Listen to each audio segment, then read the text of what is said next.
டீயில் தேநீரில் ஈ விழுந்து விட்டால் அந்த ஈயை அதே டீயில் மூழ்கடித்த பிறகு அந்த டீயை குடிக்க சொல்லும் ஹதீஸ் சரியானதா அப்படின்னு கேட்குறார். அதாவது ஹதீஸ் ஒன்று இருக்குது, எப்படி இருக்குன்னு கேட்டால், ஈ வந்து இதா வக்கா துபாபு ஃபி ஷராபி அகதிக்கும். அவர் கேட்ட கேள்வி கேட்ட ஹதீஸ் எதுன்னு கேட்டால் புகாரியில் 3320வது ஹதீஸில் இருக்கிறது.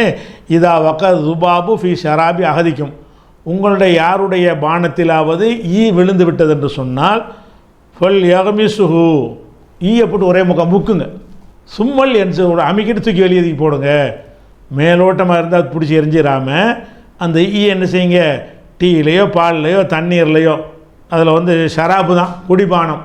இதா வக்காது துபாபு ஷராபி அகதிக்கும், உங்களில் ஒருத்தருடைய குடிபானத்தில் வந்து ஈ வந்து விழுந்து விடும் என்று சொன்னால் ஃபல் யகமிசுஹு, அதை அப்படி முக்க வேண்டும். சும்மல் என்று பிறகு எடுத்து போட்டு விட வேண்டும். ஏனென்றால் ஃபைன்னஃபி யஹ்தா ஜனாஹைஹி, அதனுடைய ஒரு இறகில் தாவுன் நோய் இருக்கிறது, உல் உஹ்ரா ஷிஃபாவுன், மற்றதில் நோய் நிவாரணம் இருக்குது. அந்த ஈயுடைய 2 ரெக்கை இருக்குல்ல, ஒரு ரெக்கையில் வந்து விஷம் இருக்குதான், இன்னொரு ரெக்கையில் மருந்து இருக்குதான். அதனால் வந்து நீங்கள் என்ன செய்யுங்க, மொத்தமாக முக்கிட்டீங்கன்னு சொன்னால் அது அந்த விஷமும் மருந்து, அந்த விஷத்தை முறிக்கக்கூடிய மருந்து இருக்குல்ல, அதையும் சேர்த்து முக்கிடும் போது அந்த டீயை பாதிக்காது அப்படின்ற சொன்னதாக ஒரு ஹதீஸு புகாரியில் 3320 இருக்கிறது. புகாரியில் இது பல இடங்களில் இருக்கிறது. புகாரியில் மட்டுமே ஒரு 10க்கும் மேற்பட்ட இடத்துல இந்த ஹதீஸ் வருகிறது. முஸ்லீமில் இருக்கிறது. எந்த ஹதீஸ் நூலில் இடம் பெறாமல் இல்லைன்னு சொல்கிற அளவுக்கு பிரபல்யமாக பதிவாகி இருக்கிற ஒரு இடம். அதுபோக இந்த கூடுதல் வார்த்தையாக இப்னு மாஜாவில் வருது.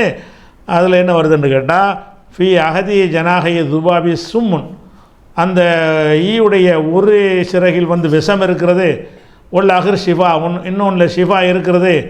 அதனால் இப்போ இன்னஹு கத்திமு சும்ம அகரு ஷிஃபா, ஈ விழும்போது என்ன செய்யணும்னு கேட்டால், அந்த விஷம் உள்ள இறகு இருக்குல்ல, அதை கொண்டே முக்கியமாக சாஞ்சி தான் விழுவுமா, இன்னொரு இல்லை உழுவாதான். அதனால் ஒரே அமைக்கப்படுங்க அப்படின்ற சொல்கிற ஒரு விஷயத்தை இப்னு மாஜாவில் இருக்குது.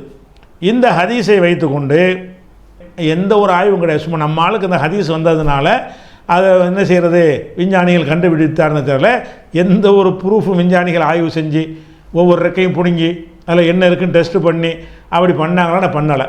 நம்ம வந்து இஸ்லாத்தை மேன்மைப்படுத்துகிறோங்கிற அடிப்படையில் இந்த ஹதீஸை அப்படி செயல்படுத்துகிறதுங்கிற ஒரு விஷயம்.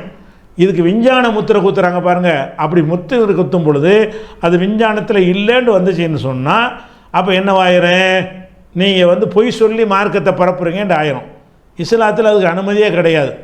வேறு மார்க்கங்களில் வந்து பொய் சொல்லி நீ தெய்வத்துக்காக பொய் சொல்லிக்கலாம்னு சொல்கிறாங்க. இஸ்லாத்தில் அனுமதி இருக்கான்னு கேட்டால் உண்மையை தான் சொல்லணும். அப்போ முதல் விஷயம் என்னென்னு கேட்டால், இதில் வந்து இது விஞ்ஞானத்தில் இப்படி இருக்குங்கிறாங்கல்ல, அப்படி நிறைய பதிவுகள், அரபி பதிவுகள் நிறைய நான் பார்த்துருக்குறேன். விஞ்ஞானம் கண்டுபிடிச்சிட்டாங்கன்னு சொல்லி, என்னப்போ விஞ்ஞானம் கண்டுபிடிச்சாண்டா அதுக்கு ஈயில் சோதனை ஒன்று போட்டிருக்காங்க. சோதனை பண்ணால் ஈயில் சில கெமிக்கல் இருக்குது, ஈயில் மட்டும் எல்லாத்துலேயும் தான் இருக்குது.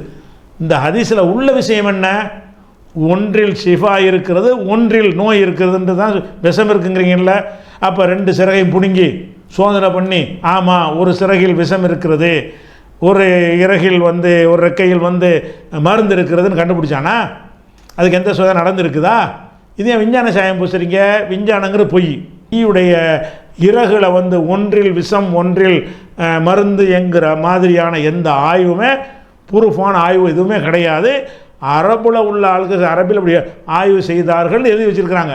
ஆய்வு செஞ்சது இருந்துச்சுன்னா அந்த இதில் என்ன இருந்துச்சு, இந்த இதில் என்ன இருந்துச்சு, எந்த ஆய்வு கூடத்தில் எத்தனாம் தேதி நடத்தப்பட்டுச்சு, எந்த விஞ்ஞானி நடத்தினார் அப்படிங்கிற மாதிரி இருக்கான்னு தேடி பார்த்தோம்னா இல்லை.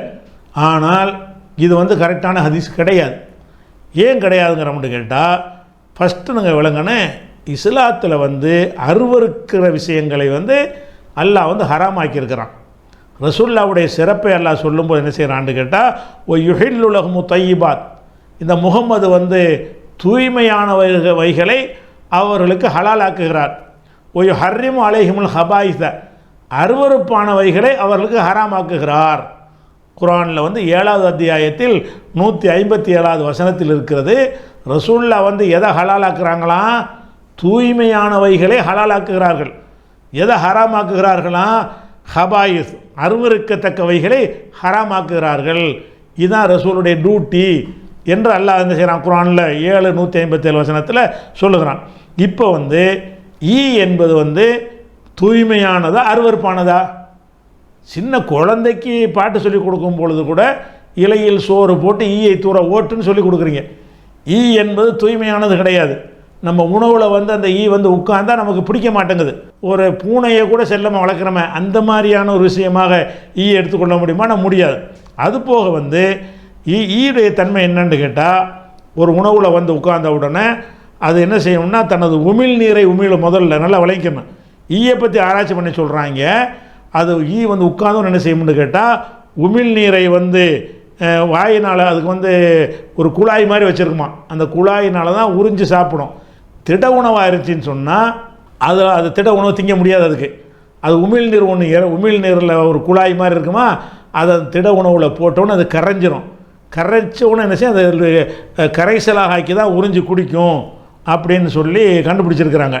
அது போக அப்போ ஈ என்ன செய்யுதுன்னா அது குழாய் மூலமாகத்தான் அதெல்லாம் செயல்படுது, ரெக்கையை வச்சு கிடையாது. அது போக ஈக்களினால் பரவக்கூடிய நோய்கள்னு விஞ்ஞானிகள் ஆராய்ச்சி பண்ணி 100 வகையான நோய்களை பட்டியல் போட்டு சொல்கிறாங்க. இந்த 100 நோய்கள் ஈயினால் பரவுகிறது. அப்போ இது கண்டுபிடிக்கப்பட்ட ஒரு விஷயம். அதே மாதிரி 600 விதமான பாக்டீரியாக்களை பரப்புகிறது என்று சொல்லி மரபணு ஆய்வில் கண்டுபிடிச்சி சொல்கிறாங்க. அது இந்த பாக்டீரியா என்ன பண்ணணும்னு கேட்டால், வயிற்று வலி, இரத்தத்தில் நச்சை ஏற்றுதல், நிமோனியா ஆகிய நோய்களை பரப்புகின்றன. ஏன்னு கேட்டால் ஈயுடைய தன்மை என்ன, அது போய் என்ன செய்யும், கண்டதுலேயும் போய் உட்காரும், மலத்தில் உட்காரும், விஷத்தில் உட்காரும், கூவத்தில் உட்காரும், சிறுநீரில் உட்காரும். உட்கார்ந்துட்டு காலில் எல்லாம் ஒட்டிக்கிறோமா, அப்படி நம்ம உணவில் உட்காரும். இப்போ அந்த காலில் உள்ள அருவருப்பு அந்த தண்ணி அந்த உணவில் படத்தானே செய்யும்.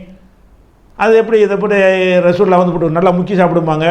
இது அல்லாஹ்வுடைய ரசூல் தூய்மையானதாக ஹலாலாக்குறாங்க. என்ன செய்கிறாங்க, உளுந்தோன்னு தூக்கி போடுண்டாது ஓரளவு கணக்கில் எடுத்துக்கலாங்க. நல்லா போட்டு முக்கி சாப்பிடுன்னு சொன்னால் அது கொஞ்சம் அந்த காலில் உள்ளது கரையாமல் இருந்துச்சுன்னு வைங்க, ஒரு முக்குனோன்னு இது எல்லாமே அதில் உள்ள அசிங்கங்கள்லாம் அசுத்தங்கள்லாம் ஒன்றா கரைஞ்சி போயிடும். அப்போ இது ஈக்களால் நோய் கிருமிகளை பரப்ப முடியுமேங்கிறத என்ன செய்கிறாங்க, கண்டுபிடிச்சிருக்கிறாங்க. வேகமான முறையில் நோய் கிருமிகளை பரப்புவதில் ஈக்களின் பங்கு இருக்கிறது என்பதை ஆய்வுகள் நிரூபிக்கின்றன என்று பேராசிரியர் பிரையண்ட்டுங்கிறவர் சொல்கிறார்.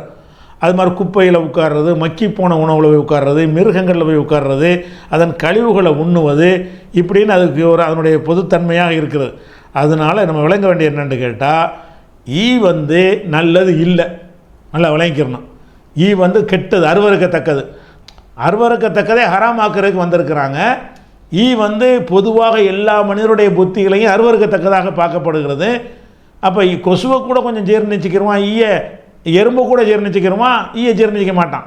எறும்பு நம்ம பாத்திரத்தில் தண்ணியில் விழுந்துச்சுன்னு சொன்னால் கூட எறும்பு தூக்கி போட்டு நம்ம சாப்பிட்ருவோம். ஈ இருந்தால் என்ன செய்ய மாட்டான், தீயை சாப்பிட மாட்டேங்கிறோம். அப்போ ஈ என்பது அருவருக்கத்தக்கது என்பதை அனைவரும் பொதுவாக விளங்கியிருக்கிறோம். கண்ணாலையும் பார்க்குறோம். அதுக்கு 6 கால் இருக்கிறது. அந்த 6 காலை கொண்டு மற்றதை விட 2 கால் கூட இருக்கிறது. அப்போ 6 காலை கொண்டு எல்லாத்தையும் மலஜெல்லாம் சாக்கடையெல்லாம் முக்கிவிட்டு அதோடு தண்ணியில் உட்காந்தா என்னவாகும், குடிபானத்தில் அந்த 6 காலில் உள்ள நச்சுகள் அந்த இதில் கலந்துருமா இல்லையா சின்ன அளவில். ரசூல் ஸல்லல்லாஹு அலைஹி வஸல்லம் சொன்ன இந்த மாதிரியான ஹதீஸ்களை 2 விதமாக நீங்கள் எடுத்துக்கொள்ள வேண்டும். ஒன்று, ஆன்மீகம் சம்பந்தப்பட்ட ஒரு விஷயம் அது சொல்லப்படுதுன்னு சொன்னால் அதை நம்ம என்ன செய்ய சோதிக்கக்கூடாது. உதாரணமாக அல்ஹம்து சூரா ஓதுனீங்கன்னு சொன்னால் இந்த மாதிரி ஏற்படும், அந்த மாதிரி ஏற்படும் அப்படின்னு சொன்னால் அதை சோதிக்கிற விஷயமா. ஓதி பார்த்தா குணமாகுதுன்னு சொல்கிறோம்ல, அல்ஹம்து சூரா விஷக்கடிக்கு ஓதி பார்க்குறாங்க, விஷம் குணமாயிடுச்சு. இந்த அல்ஹம்தை கொண்டே டெஸ்ட் பண்ண முடியுமா? அது ஒரு மெட்டீரியலா? இல்லை. அது ஆன்மீக பலம், ஆன்மீகத்தினால குணமாக இருக்கும், துவாவினால குணமாக அப்படின்னு எடுத்துகிட்டு போயிடலாம். ஆனால் ஒரு பொருள்களில் இன்னது இருக்குது என்று ரசூலுல்லாஹ் சொல்வார்களே, ஆனால் அது நிரூபித்து காட்டணும். இந்த பொருளில் இன்னது இருக்குதுன்னு சொன்னார்களே, ஆனால் பொருள் தான் கையில் இருக்குதே, சோதித்து பார்த்துடலாம்ல. அப்போ ரசூல் ஸல்லல்லாஹு அலைஹி வஸல்லம் சொன்னதாக என்ன வருதுன்னு கேட்டால், ஈ ஒரு சிறகில் விஷத்தை வச்சுருக்குது, ஒன்றில் நிவாரணத்தை வச்சுருக்குங்கிறீங்கல்ல, இது உண்மையா? இது உண்மை இல்லை. ஈயே மொத்தத்தில் கெடுதி. அப்போ அல்லாஹ்வுடைய ரசூல் வந்து கிருமிகளை பரப்பக்கூடிய, நோய்களை பரப்பக்கூடிய, அருவருப்புலையும் அசிங்கத்திலையும் உட்கார்ந்து கொண்டு அதை கொண்டாந்து நம்முடைய பானத்தில் பரப்பக்கூடிய ஒன்றை வந்து அதுக்கு மாற்றமாக சொல்லுவாங்களா? அது முக்கி சாப்பிடுங்க என்று சொன்னால் அவ்வளோ மாற்றம். இப்படி வகையில் இருக்கவே முடியாது. அருவருக்கத்தக்கதை வந்து நல்லது மாதிரி சொல்லக்கூடிய விஷயத்தை வராது. இன்னும் சொல்ல போனால் அல்லாஹ் குர்ஆனில் என்ன சொல்லி காட்டுறான்னு கேட்டால், ஒமன் அஸ்தகு மினல்லாஹி ஹதீஸா, அல்லாவை விட உண்மை பேசுகிறவன் எவன் இருக்க முடியும்? உண்மையாக இருக்கிறது தான் பெரிய அளவுகோலுங்க.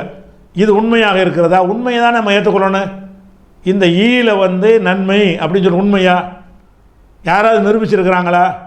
மெட்டீரியல் ஈங்கிறது கிடைக்கிற ஒரு பொருள் தானே. திக்ரு தஸ்பீகு செலவாத்து மாதிரி ஆன்மீக சம்மந்தப்பட்டது இல்லை தானே, ஒரு பொருள் தானே, உயிரினம் தானே. எப்படி சோதனை பண்ணு, இவ்வளோ இருக்கான்னு பாரு. அது மாதிரி ஒரு பானத்தில் வந்து உளுந்தவுடனே அந்த பானத்தை டெஸ்ட் பண்ணணும், நல்லா முக்கி போட்டு ஒருக்கா டெஸ்ட் பண்ணணும். பாருங்கள், இதை முக்கின பிறகு இப்படி ஏற்பட்டிருக்கு, முக்குறதுக்கு முன்னாடி அப்படி ஏற்பட்டிருக்குன்னு எப்படி ஏதாவது காட்டியிருக்கீங்களா? ஒரு ப்ரூஃபும் கிடையாது. கெடுதின்னு தான் இருக்கிறது. வந்து பானத்தில் உட்கார்ந்தால் கெடுதி என்று தான் இருக்கே தவிர அதில் நோய்களை தான் பரப்புமே தவிர எந்தெந்த நோய்களில் உள்ள கிருமிகளை வந்து உட்கார்ந்து கொண்டா நம்மள்ட்ட வந்து உட்காந்து பரப்பிட்டு போயிடுது. அப்போ வந்து சிரங்கு சொறி சிரங்கு உள்ள ஒன்றைய உடம்புல உட்காந்துட்டு நம்ம உடம்புல உட்காந்துச்சுன்னு சொன்னால் சொறி சிரங்கை பரப்பி விட்டு போயிடும். அப்போ அந்த மாதிரியான ஒரு தன்மை ஈக்கி இருக்குன்னு சொல்லும் பொழுது அதுக்கு மாற்றமாக நம்ம என்ன செய்கிறோம்னு கேட்டால் இதுக்கு விஞ்ஞான கலரை பூசி இது சரின்னு சொல்லி கொண்டிருக்கிறார்கள். அறிவிப்பாளர் சரியாக இருக்குது, ஏதோ ஒன்று ரசூலா சொல்லியிருப்பாங்க, ஏதோ ஒன்று வணங்கியிருப்பாங்கன்னு விட்டு போயிடணுமே தவிர அல்லாஹ்வுடைய ரசூலுடைய வார்த்தையாக இருக்குமா? இது உண்மைக்கு மாறானதை ரசூலா சொல்லுவாங்களா? உண்மைன்னா சோதித்து காட்டு, உண்மை என்றால் நிரூபித்து காட்டணும். ஆன்மீக விஷயத்தை நிரூபித்து கேட்க மாட்டோம். குல்ஹுவல்லா சூரா ஓதினால் உனக்கு அந்த நோய்க்கு குணமாகவும் ஹதீஸ் இருந்துச்சுன்னு சொன்னால் குல்ஹுவல்லா எதில் போய் எந்த லேபிள் போய் சோதிப்பீங்க? அது நம்பிக்கை சார்ந்த விஷயம். நம்பிக்கை சார்ந்த விஷயங்களை சொன்னார்களே ஆனால் அது இறை நம்பிக்கைக்கு தகுந்தவாறு அந்த பலன் கிடைக்கும் என்று எடுத்துக்கொள்ளலாம்.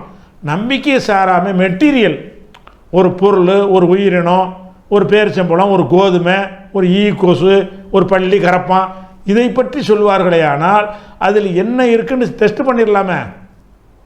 அப்போ அதெல்லாம் இல்லையே, அதுக்கு மாற்றமாவில் இருக்குது.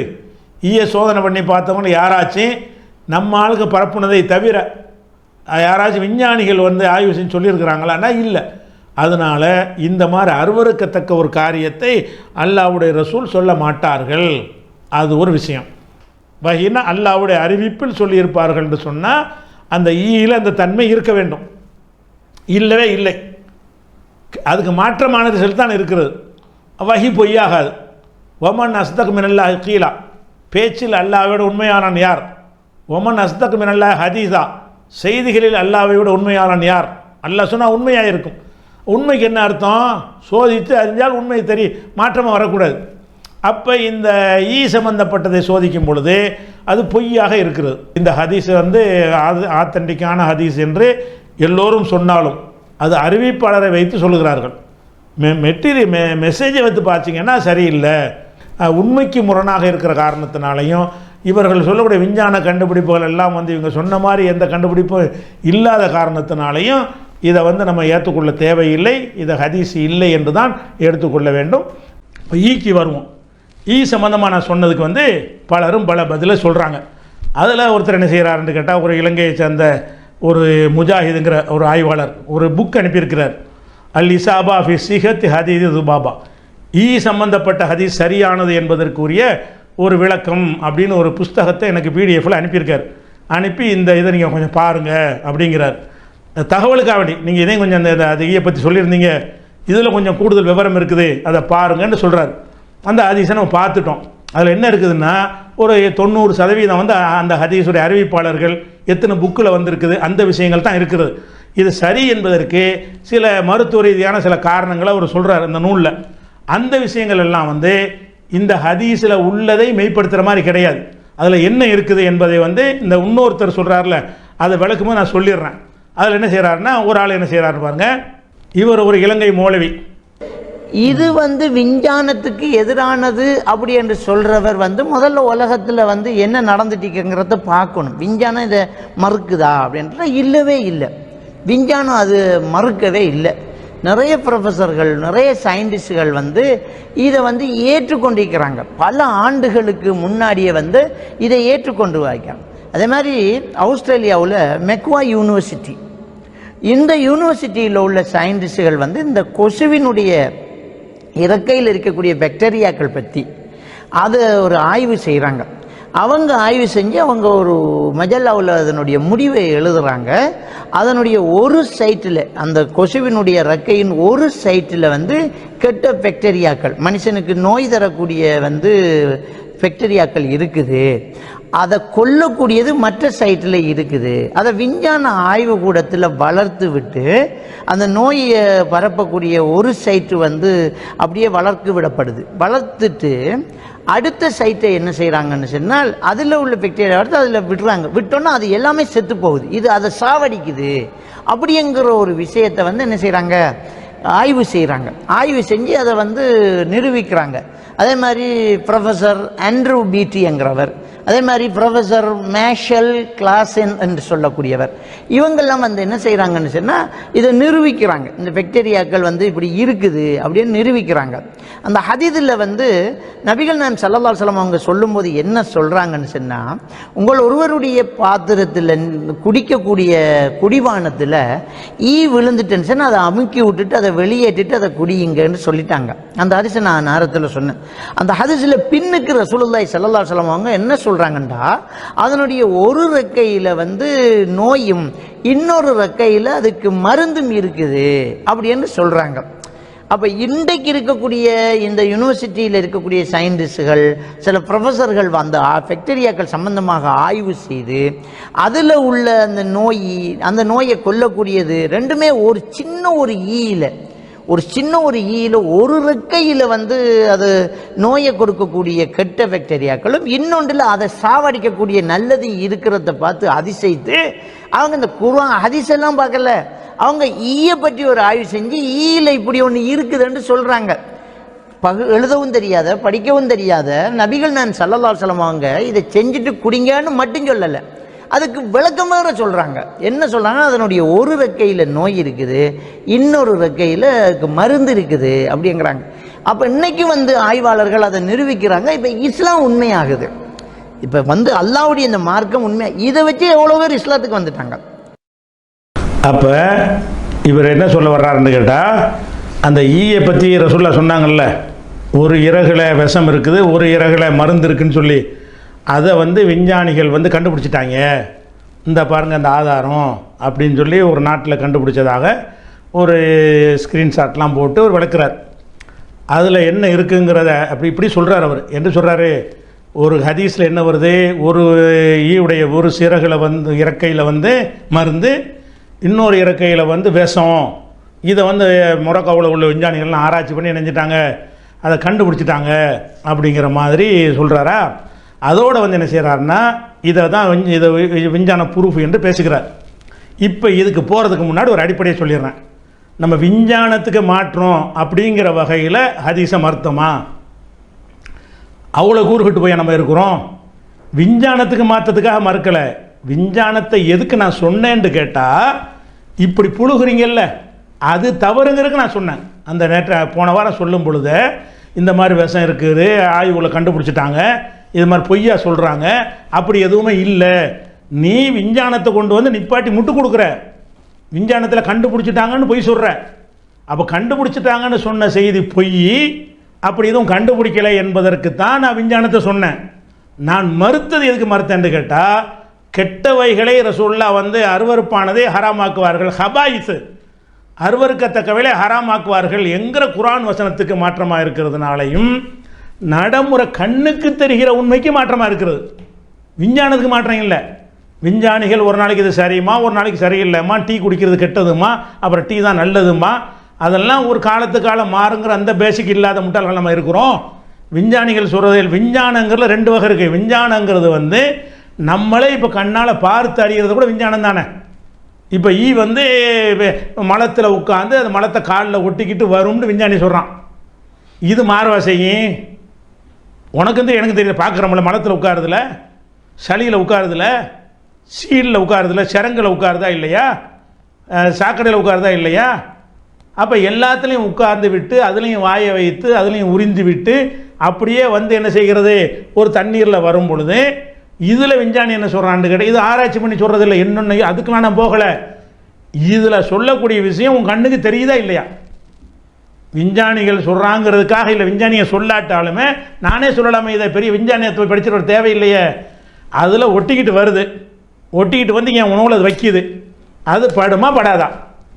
அது லிக்விடான உணவாக இருந்தால் அதில் கலக்குமா கலக்காதா? அப்படி கலக்கும்னு இருக்கக்கூடிய ஒன்றை வந்து அதை வந்து முக்கி தூக்கி எறிஞ்சி ரசூல்லா சொன்னாங்க, இப்படி வருது, அது மொத்தத்தில் கெட்டதாக போச்சே, அருவருக்கத்தக்கதாகிடுச்சேன்னு சொன்னால் அதுக்கு ஒரு விஷயம் ஹபீஸான பார்த்தா அருவருக்கத்தக்க பார்த்தா நமக்கு தெரியும். புழு பூச்சி பள்ளி இருக்குது, பள்ளி என்ன வகையில் அருவருப்புன்னு எங்கே இருக்குது? பார்த்தாலும் அருவருப்பாக இருக்கும். நமக்கு பள்ளியை பார்த்தாலும் அருவருப்பாக இருக்கும், கரப்பானை பார்த்தா அருவருப்பாக இருக்கும். அந்த அருவருக்க விஷயங்கள் எல்லாம் மார்க் என்ன செய்யாது, மனிதனுடைய ஒட்டுமொத்த மனித சுபாவம் இது சிலருக்கு அருவருக்கத்தக்கதாக இருந்து சிலருக்கு அருவருக்கத்தக்காமல் சிலது இருக்கும். உடும்பு கறி ரசூலுல்லாஹ்வுக்கு பிடிக்காது, மற்றவங்களுக்கு பிடிக்கும். பன்றி கூட சிலருக்கு பிடிக்கும், சிலருக்கு பிடிக்கல. ஆனால் சிலது வந்து யாருக்குமே பிடிக்காது. அந்த மாதிரி உள்ள ஒரு பொது புத்தி எல்லாம் அருவருக்கத்தக்கதுன்னு பிறந்தால் அல்ல அப்படி படைச்சிருக்கிறான். அப்போ அருவருக்கத்தக்கதாக இருக்கிற ஒன்றை வந்து ரசூலுல்லாஹ் ஹராமாக்குவார்கள் வரும் பொழுது அது நல்லது இருக்காது அப்படிங்கிறதுக்காக வேண்டி நம்ம ஒரு விளக்கம் சொல்கிறோம். விஞ்ஞானத்துக்கு மாற்றங்கிறதுக்காகலாம் சொல்லவே கிடையாது. சரி, அடுத்து என்னென்னு கேட்டால், இவர் சொல்கிறார்ல ஒரு விஞ்ஞான கட்டுரைன்னு போட்டிருக்காருல, முழு கட்டுரை தான் ஓடிக்கிட்டு இருக்கு பாருங்க. இந்த விஞ்ஞான கட்டுரையில் சொல்கிறார், இந்த மொத்த கட்டுரையிலையும் இவர் சொன்ன வாசகமே இல்லை. என்ன வாசகம், எந்த இதை காட்டுறாரோ அவர் மேம்போக்க காட்டுகிறாரோ அந்த முழு ஆர்டிக்கல் இதுதான் அவர் காட்டக்கூடியது. இவர் காட்டி எழுத்த வாசிச்சுலாம் உங்களுக்கு அர்த்தம் செய்யலை, இது படத்தப்படி காட்டுறாரு. விஞ்ஞானிகள் கண்டுபிடிச்சிட்டாங்க. என்ன கண்டுபிடிச்சிட்டாங்க? ஒரு இறக்கையில் விஷம் இருக்குது, ஒரு இறக்கையில் வந்து மருந்து இருக்குன்னு விஞ்ஞானிகள் கண்டுபிடிச்சிட்டாங்கன்னு சொல்லி அந்த ஈயை பற்றி ஒரு ஆய்வு, அது உண்மை. ஈயை பற்றி ஆய்வில் இவர் என்ன சொல்கிறாருன்னு கேட்டால், இதை கண்டுபிடிச்சிட்டாங்களாம். இதை பார்த்து ஆச்சரியப்பட்டு போய் இப்படிலாம் உங்கள் நபி சொல்லியிருக்கிறாருன்னு கேட்டு கூட்டம் கூட்டமாக இஸ்லாத்துக்கு வந்துட்டாங்களாம் அப்படின்னு விட்றாரு. நீ எடுத்துக்கிற அந்த வாசகத்தை, இந்த விஞ்ஞான கட்டுரையில் அது இருக்கான, ஈயில் ஒரு ரெக்கையில் அது இருக்குது, இன்னொரு ரெக்கையில் மருந்து இருக்குன்னு இருக்கா? இல்லை. என்னன்னு கேட்டால், இதுக்காக இவங்க ஆராய்ச்சி பண்ணலை. இந்த ஆர்டிக்கல் விஷயம் எதுக்கு வருதுன்னு கேட்டால், இந்த ஈயை பற்றி அவங்க சிந்திக்கிறாங்க. இந்த ரசூலுல்லாஹ் சொன்னதுக்காக சிந்திக்கலை. ஈயை பொறுத்த வரைக்கும் அது இப்போ பார்த்தாலும் சாக்கடையில் இருக்குது, நாத்தத்தில் இருக்கிறது, மழை ஜலத்தில் உருளுது, கெட்டதெல்லாம் சாப்பிடுது, இவ்வளோ கொண்டாந்து அடுத்தவனுக்கெல்லாம் பரப்பி விட்டு போயிடுது. ஆனால் அதுக்கு முன்னே ஏற்பட மாட்டேங்குது. என்ன விஷயம்? இப்போ அந்த கெட்ட கிருமியை கொண்டாந்து எனக்கு பரப்புது என்று சொன்னால் அப்போ அதுக்கு பாதிக்கணுமா இல்லையா? ஈக்கி இன்னொரு கூட அது போட்டு விடுங்க. ஈக்கி பாதிக்கணுமா இல்லையா? அப்போ ஈக்கி பாதிக்க காணாமல் ஏன்னு சொல்லி ஆராய்ச்சி பண்ணுறாங்க. நல்லா கவனிங்க, எதுக்கு ஆராய்ச்சி பண்ணுறாங்கன்னா, ஈல வந்து மூட்டு கெடுதிகள் இருக்கிறது, கூழு அழுகின முட்டை நாஸ்தம் பண்ணி எல்லாத்துலேயுமே உட்காந்துட்டு வருது. அவ்வளோ வந்துச்சுன்னா என்ன செய்யணும்? அந்த முதல்ல அந்த ஈயை பாதிக்கணும். நமக்கு பரப்பி விட்டு போது ஒன்றும் ஆக மாட்டேங்குது. இது என்னடா விஷயம் அப்படின்னு ஆராய்ச்சி பண்ணுறாங்க. ஆராய்ச்சி என்ன இருக்குது அதில் அப்படிங்கும் பொழுது அந்த ஆராய்ச்சியில் வந்து இரு விஷயங்களே அவங்க சொல்கிறாங்க. ஒன்று என்ன செய்கிறாங்கன்னு கேட்டால், அந்த ஈக்கி உள்ள மரபு அணுக்குள்ள அதுக்கு நோய் எதிர்க்கக்கூடிய அந்த ஒரு ஆற்றல் கூடுதலாக இருக்கிறது. அது என்னத்தை வேணாலும் உங்களுக்கு பரப்புனாலும் பரப்புமே தவிர அதுக்கு ஒன்றும் செய்யாது. அதை எதிர்த்து நிற்கிற மாதிரி அதோட டிஎன்ஏ அதில் மரபணு இருக்கிறது. அதை வந்து உள்ளுக்குள்ளே அந்த மரபணு ஆராய்ச்சி பண்ணிவிட்டு இந்த ஈயுடைய மரபணுக்கு உள்ள என்ன இருக்குது, அந்த அந்த நமக்கு பரப்பக்கூடிய நோய் கிருமிகள் இருக்குல்ல, அந்த கிருமிகள் வந்து அதை பாதிக்காது, அதை போய் திங்கிது, அதுக்கு பாதிக்க மாட்டேங்குது. அவ்வளோ பெரிய ஒரு தன்மை அதுக்குள்ளே அந்த ஈக்கு எந்த கேடும் நடப்பதில்லை அப்படிங்கிறது ஒரு ஆய்வு. இந்த ஆய்வு இதுக்கு பொருந்துமா? ரெண்டு ஆய்வுகள் வருது, ரெண்டு விஷயம் வருது. ஒரு விஷயம் என்னன்னு கேட்டால், அதனுடைய உள்ளுக்குள்ளே மரபணுவில் இருக்குது, மரபணு உள்ளே இருக்கிறதுக்காக வேண்டி போய் தண்ணியில் முக்குனா உள்ளே இப்படி வரும், அறுத்து போட்டு சொல்லப்ப அப்படி இருந்தால் கூட மரபணுவில் உள்ளது எப்படி நமக்கு வரும்? மரபணுவில் அந்த அம்சம் அதுக்கு இருக்குது என்று சொன்னால் அதுக்கு இருக்குன்னு அர்த்தம். அதை போய் முக்குனா வந்து அதை எடுக்கும்னு அர்த்தம். அதை வருமா? ரெண்டு விஷயம் கண்டுபிடிச்சிருக்கிறாங்க ஈயை பற்றி. ஒரு விஷயம் இப்படி ஒன்று உள்ளுக்குள்ளே இருக்குது விஷயம், அந்த ஈயுடைய உள்ளமைப்பில் வந்து நோய் எதிர்க்கக்கூடிய தன்மை இருக்கிறது, இருந்துட்டு போகுது. நமக்கு என்ன அந்த விஷயத்துக்கு ஈ வந்து டீயில் கூட ஒரு அமுக்கி தூக்கி போட்டுருங்க, ஏன்னா ஒரு இறகுல வந்து விஷம் இருக்குது, ஒரு இறகுல மருந்து இருக்குது, இப்படிங்கிறதுக்கு ஏதாவது சம்பந்தம் இருக்குதா? இதை ஒரு ஆய்வு பண்ணிடுறாங்க. அடுத்து என்ன செய்கிறாங்கன்னு கேட்டால் இன்னொரு ஆய்வு செய்கிறாங்க. இந்த ஈயுடைய உள்பக்கம் இல்லாமல் வெளியிலையும் ஏதாவது இருக்குதா? வெளி என்று சொன்னால் சிறகு இல்லை, இறக்கை இல்லை. வெளி என்று சொன்னால் வயிறு, தலை, மொத்த உடம்பு, அதில் இறக்கைங்கிற சின்ன அளவு.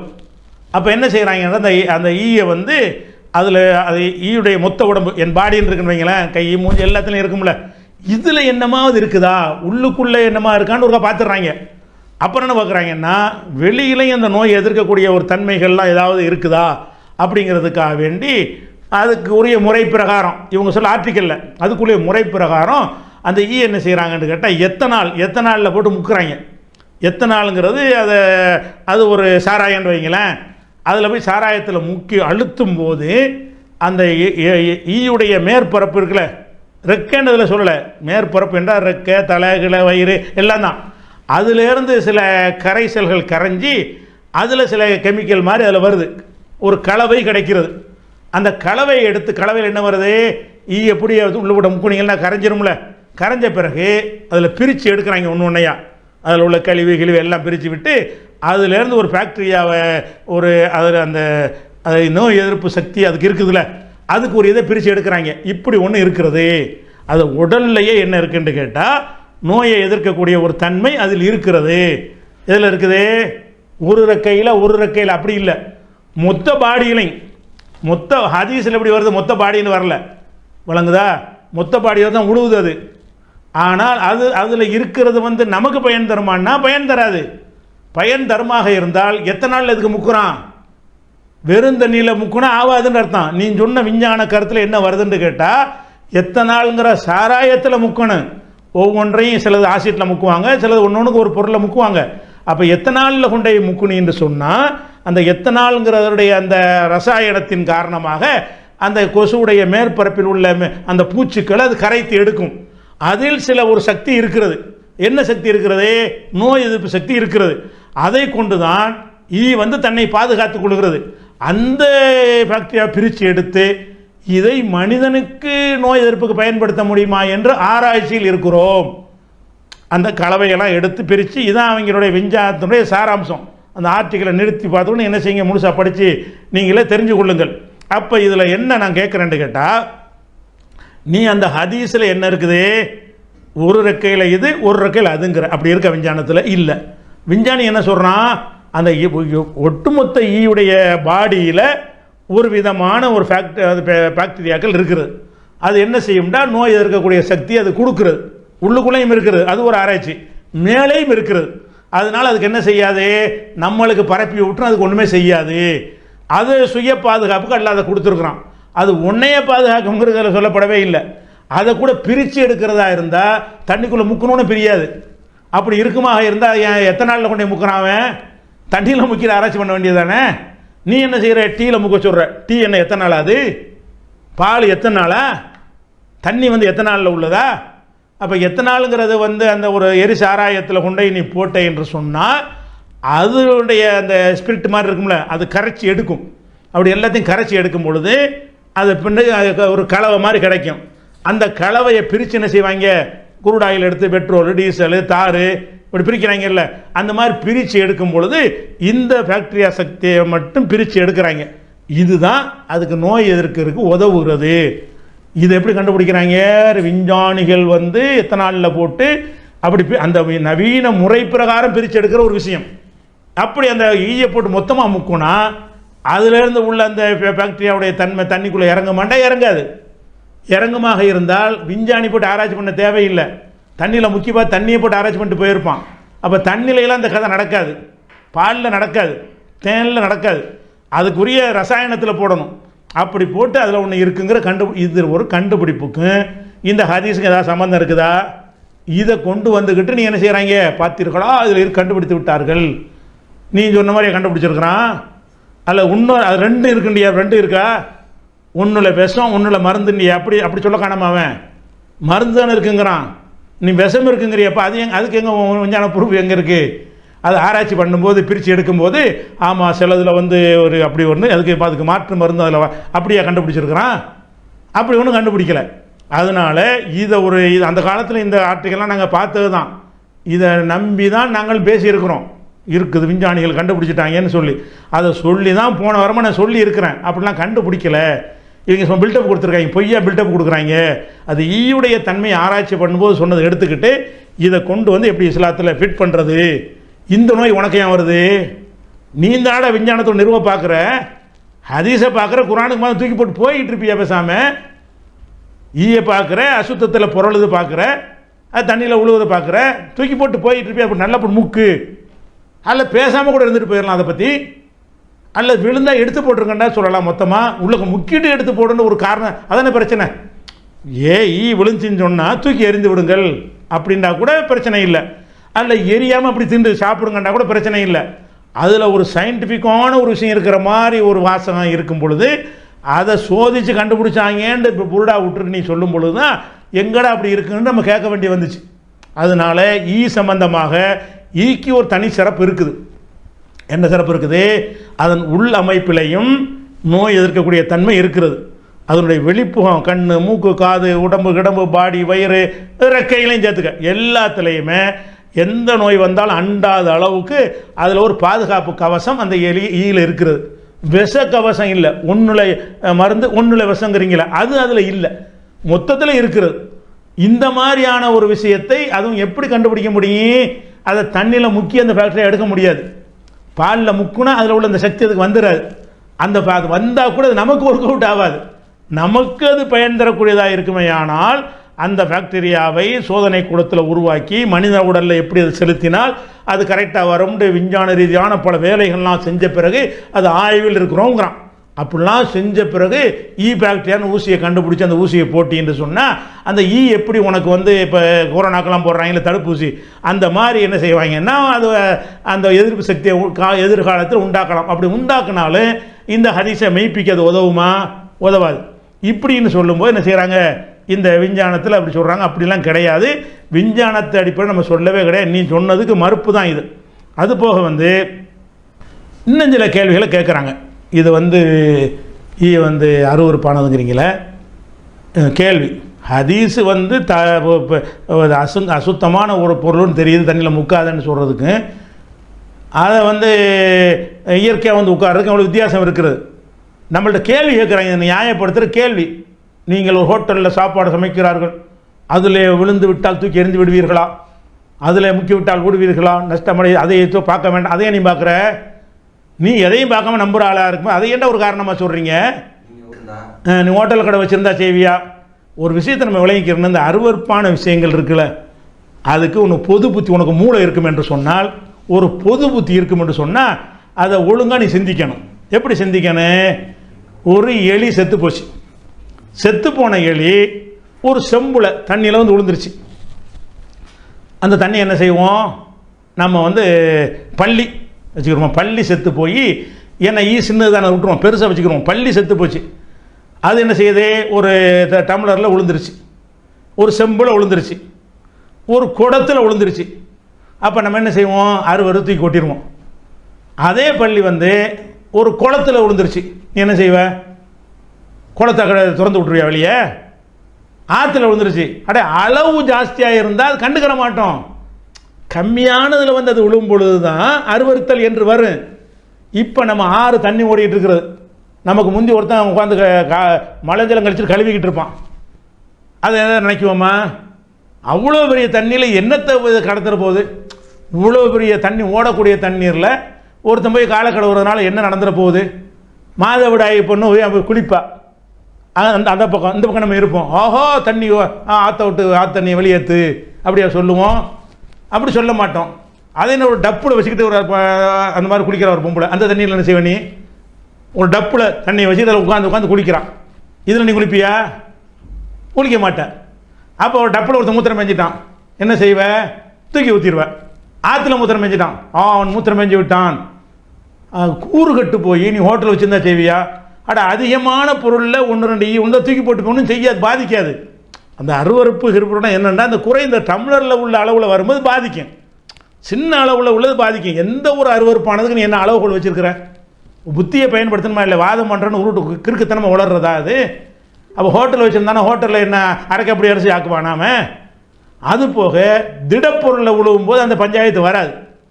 திரவத்துக்கு இந்த பஞ்சாயத்து வரும். சோத்தில் விழுந்துருச்சுன்னா அந்த 3 பருக்கையும் போட்டு விட்ற, அவ்வளோதானே, ஊடுருவியா போகும்.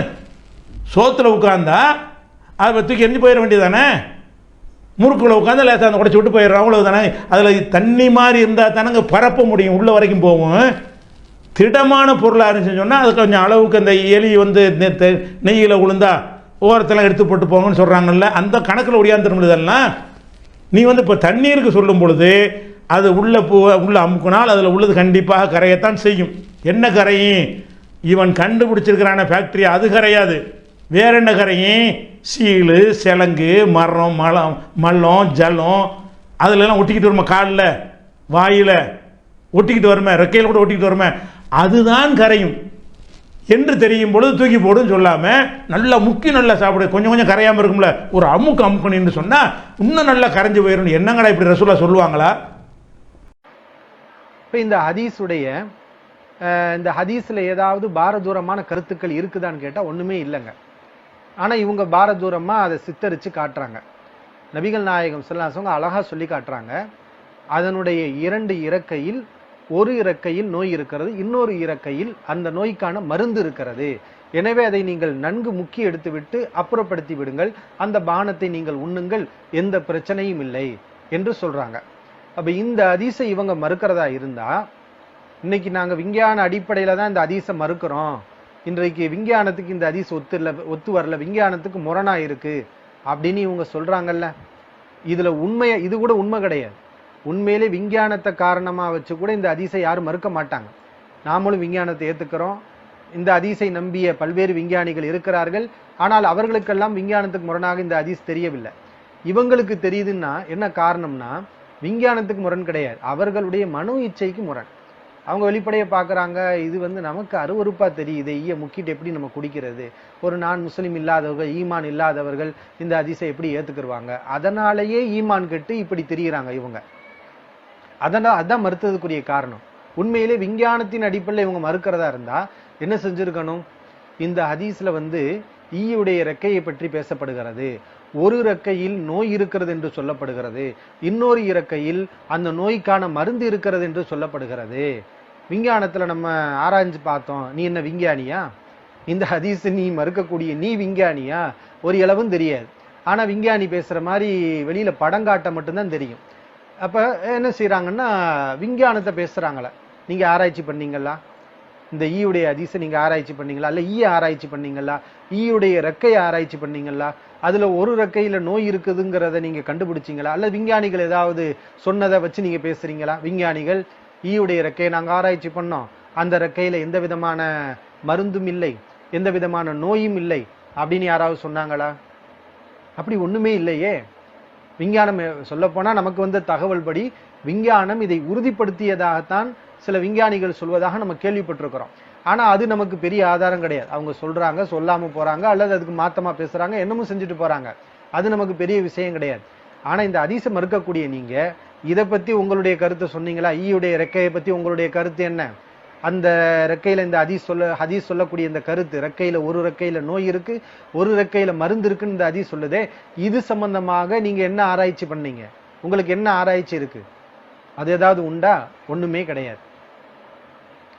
அதே மாதிரி இந்த ஹதீஸ்ல நபிகள் நாயகம் ஸல்லல்லாஹு அலைஹி வஸல்லம் என்ன சொல்றாங்கன்னா, அதை முக்கி எடுத்து விட்டு உண்ணுங்கள், அந்த நோய்க்குரிய மருந்து அதுல இருக்குது என்று சொல்றாங்க.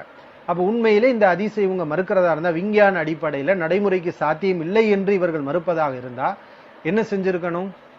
அந்த ஹதீஸை இவங்க உண்மையிலே செயல்படுத்தி பார்க்கணும்.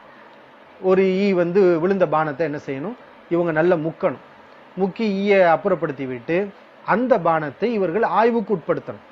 ஆய்வுக்கு உட்படுத்தி இவங்க பார்வையில லேபுக்கு அனுப்பி அதுல உண்மையிலே கிருமி இருக்கிறதா, அந்த பானம் குடிப்பதற்கு தகுந்த பானமா அல்லது குடிப்பதற்கு தகாத பானமா என்ற ரிசல்ட்டை இவங்க விஞ்ஞானிகள்ட்ட இருந்து வாங்கி இந்த ஆய்வுகளை செஞ்சதுக்கு அப்புறம் நாங்கெல்லாம் ஆய்வு செஞ்சோம், இந்த மாதிரி ரிசல்ட் வந்திருக்கு, ஈ விழுந்த பானத்துல விஷம்தான் இருக்கு, அது குடிப்பதற்கு தகுதியான பானம் கிடையாது, இதை குடிச்சா மனுஷன் சீரழிஞ்சிருவான், ஆனா ஈ விழுகாத பானத்தை நாங்க ஆய்வு பண்ணோம், அது வந்து நல்லா இருக்குது, இந்த ரெண்டையும் ஆய்வு பண்ணி ஈ விழுந்த பானத்தையும் ஆய்வு பண்ணி ஈ விழாத பானத்தையும் ஆய்வு செஞ்சு இந்த மாதிரி ஆய்வு செஞ்சதுக்கு அப்புறம் இந்த ஹதீஸை இவங்க மறுத்தாங்களா?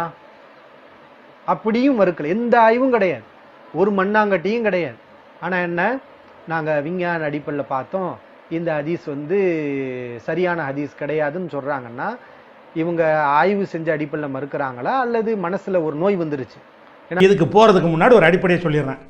நம்ம விஞ்ஞானத்துக்கு மாற்றோம் அப்படிங்கிற வகையில் ஹதீஸை மறுத்தோமா? அவ்வளோ கூறுகிட்டு போய் நம்ம இருக்கிறோம். விஞ்ஞானத்துக்கு மாற்றத்துக்காக மறுக்கலை.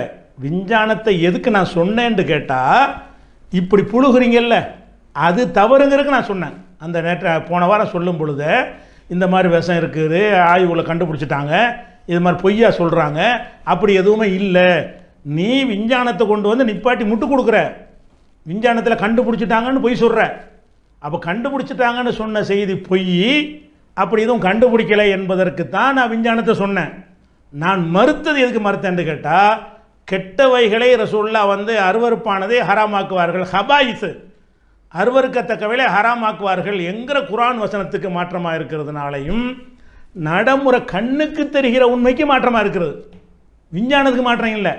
விஞ்ஞானிகள் ஒரு நாளைக்கு இது சரியுமா, ஒரு நாளைக்கு சரியில்லைம்மா, டீ குடிக்கிறது கெட்டதுமா, அப்புறம் டீ தான் நல்லதுமா, அதெல்லாம் ஒரு காலத்து காலம் மாறுங்கிற அந்த பேசிக் இல்லாத முட்டாள்கள் நம்ம இருக்கிறோம். விஞ்ஞானிகள் சொல்கிறது, விஞ்ஞானங்கிறதுல ரெண்டு வகை இருக்குது. விஞ்ஞானங்கிறது வந்து நம்மளே இப்போ கண்ணால் பார்த்து அறிகிறது கூட விஞ்ஞானம் தானே. இப்போ வந்து மலத்தில் உட்காந்து அந்த மலத்தை காலில் ஒட்டிக்கிட்டு வரும்னு விஞ்ஞானி சொல்கிறான். இது மாறவா செய்யும்?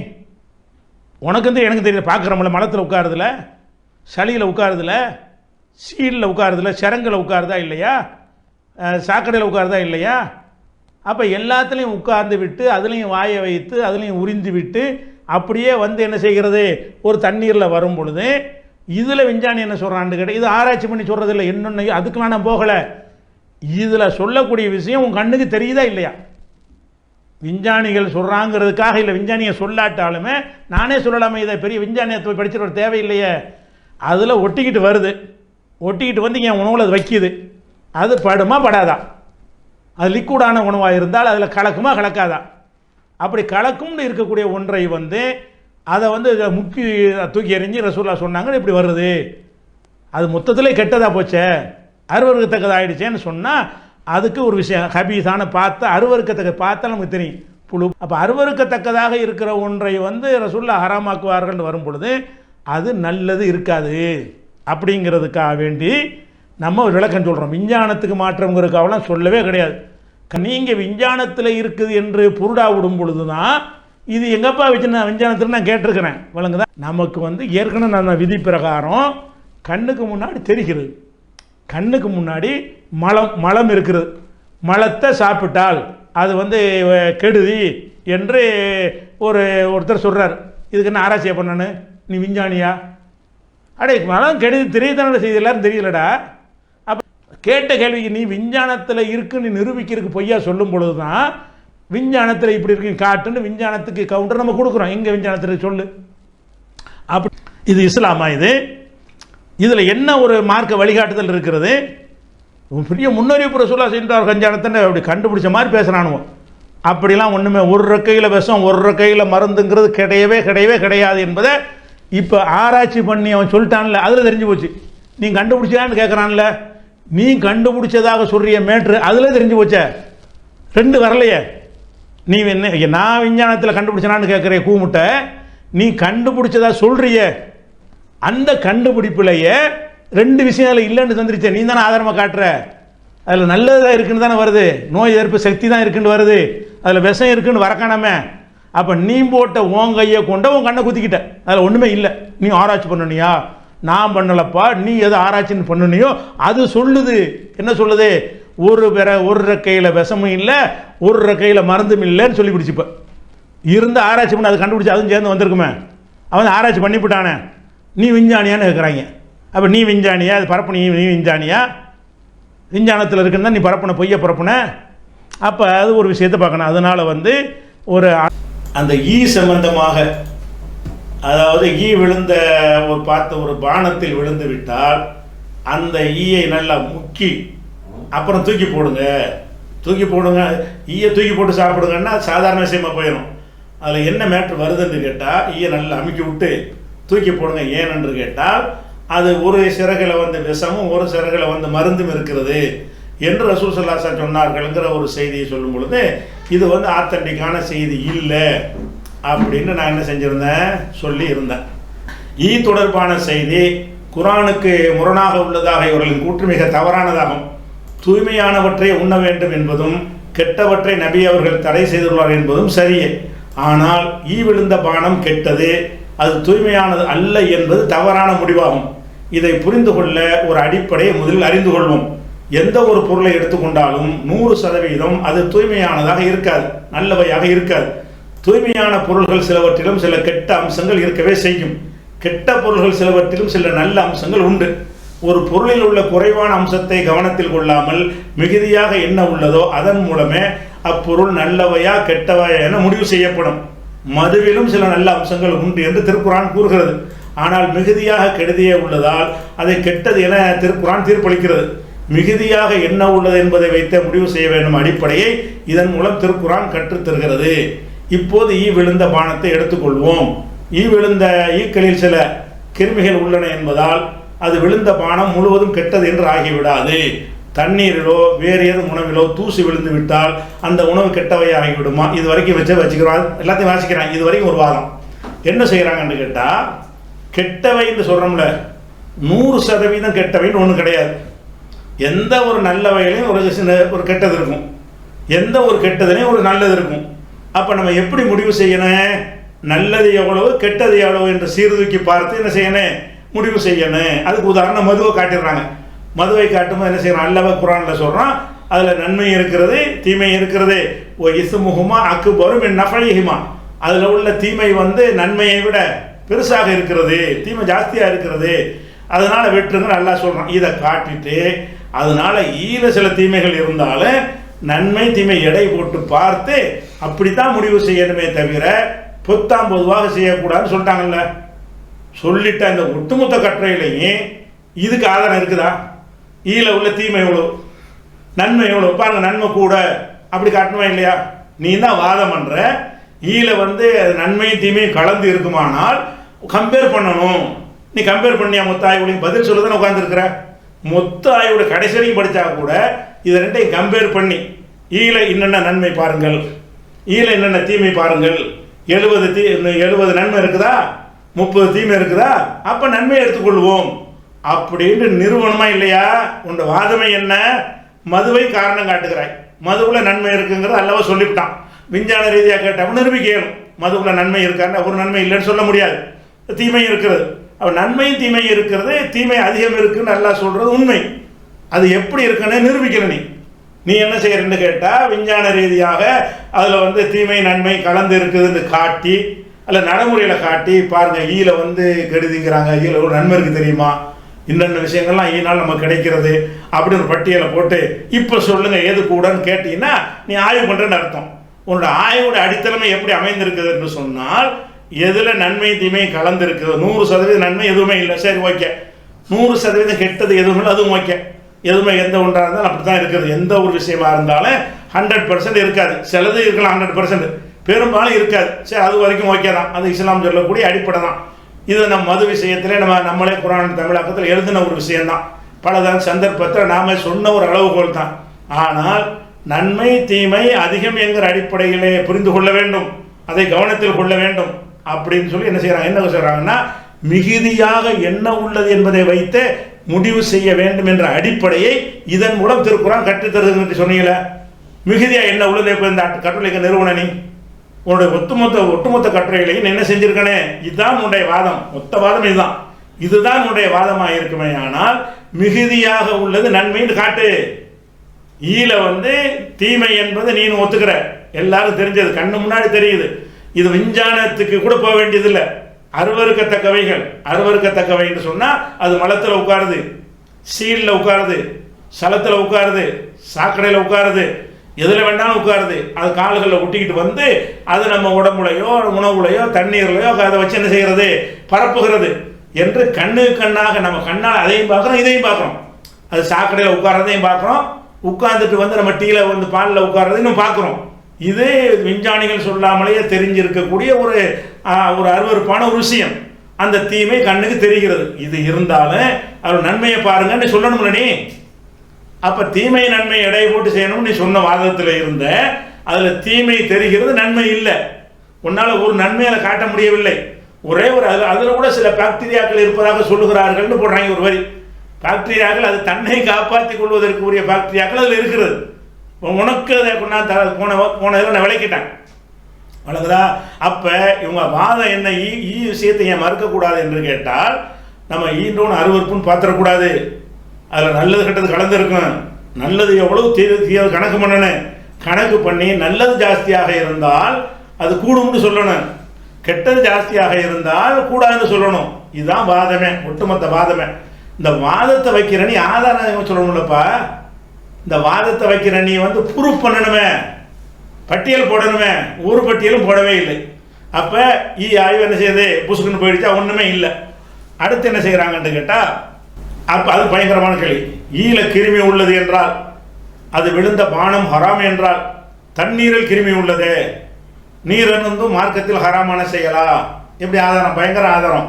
அப்போ தண்ணியிலும் இருக்குது அப்படின்னு சொல்லி இதை வச்சுக்கிட்டு சொன்னீங்கன்னா, மலம் இருக்குல்ல, மலம் மனுஷன் போட்ட மலம், அதை தண்ணியில் கரைச்சி ஒருத்தன் குடிக்க சொல்கிறான். ஏன்டா கெட்டது? அது கெட்டதுன்னா தண்ணி தான் கெட்டது அப்படி சொல்லுவியா நீ? அருவறுப்புன்னு பண்ண தெரிஞ்ச ஒரு விஷயம். நீ சொன்னதில் பதில் இருக்கிறது. தண்ணீரில் இருக்குது என்று சொன்னால் அதை பார்த்து அருவருக்கிற அளவுக்கோ அதோட தீமையை கண்டு வெறுத்து ஓடுகிற அளவுக்கோ இல்லை. அப்படி 1-2 கெட்டது இருந்தாலும் அந்த தண்ணீரால் கிடைக்கிற நன்மை பட்டியல் போடுவோமா?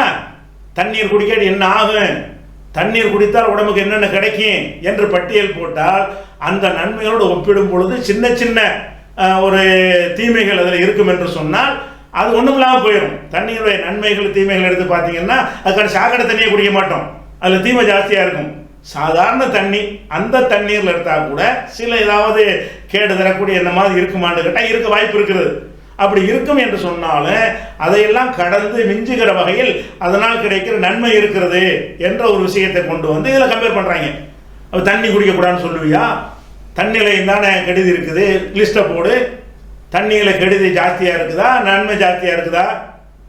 அப்போ ஒரு கம்பேர் பண்ணி சொல்லும்போது கூட என்ன செய்கிறாங்கன்னு கேட்டால், ஒரு அருவறுக்கத்தக்கது அருவறுக்கத்தக்கதுன்னு எல்லாம் தெரிஞ்சது தானே, அதில் ஒரு வாதம் இல்லை செய்கிறாங்க. அதாவது அருவறுக்கத்தக்கதுன்னா ஒருத்தருக்கு எது வேணாலும் நல்லது கூட ஒருத்தருக்கு பிடிக்காமல் போயிடும், அதெல்லாம் ஒரு கணக்கா அப்படின்னு கேட்குறாங்க. அருவறுக்கத்தக்க ஒரு அர்த்தம் என்னன்னு கேட்டால் வெகுஜன பார்வை.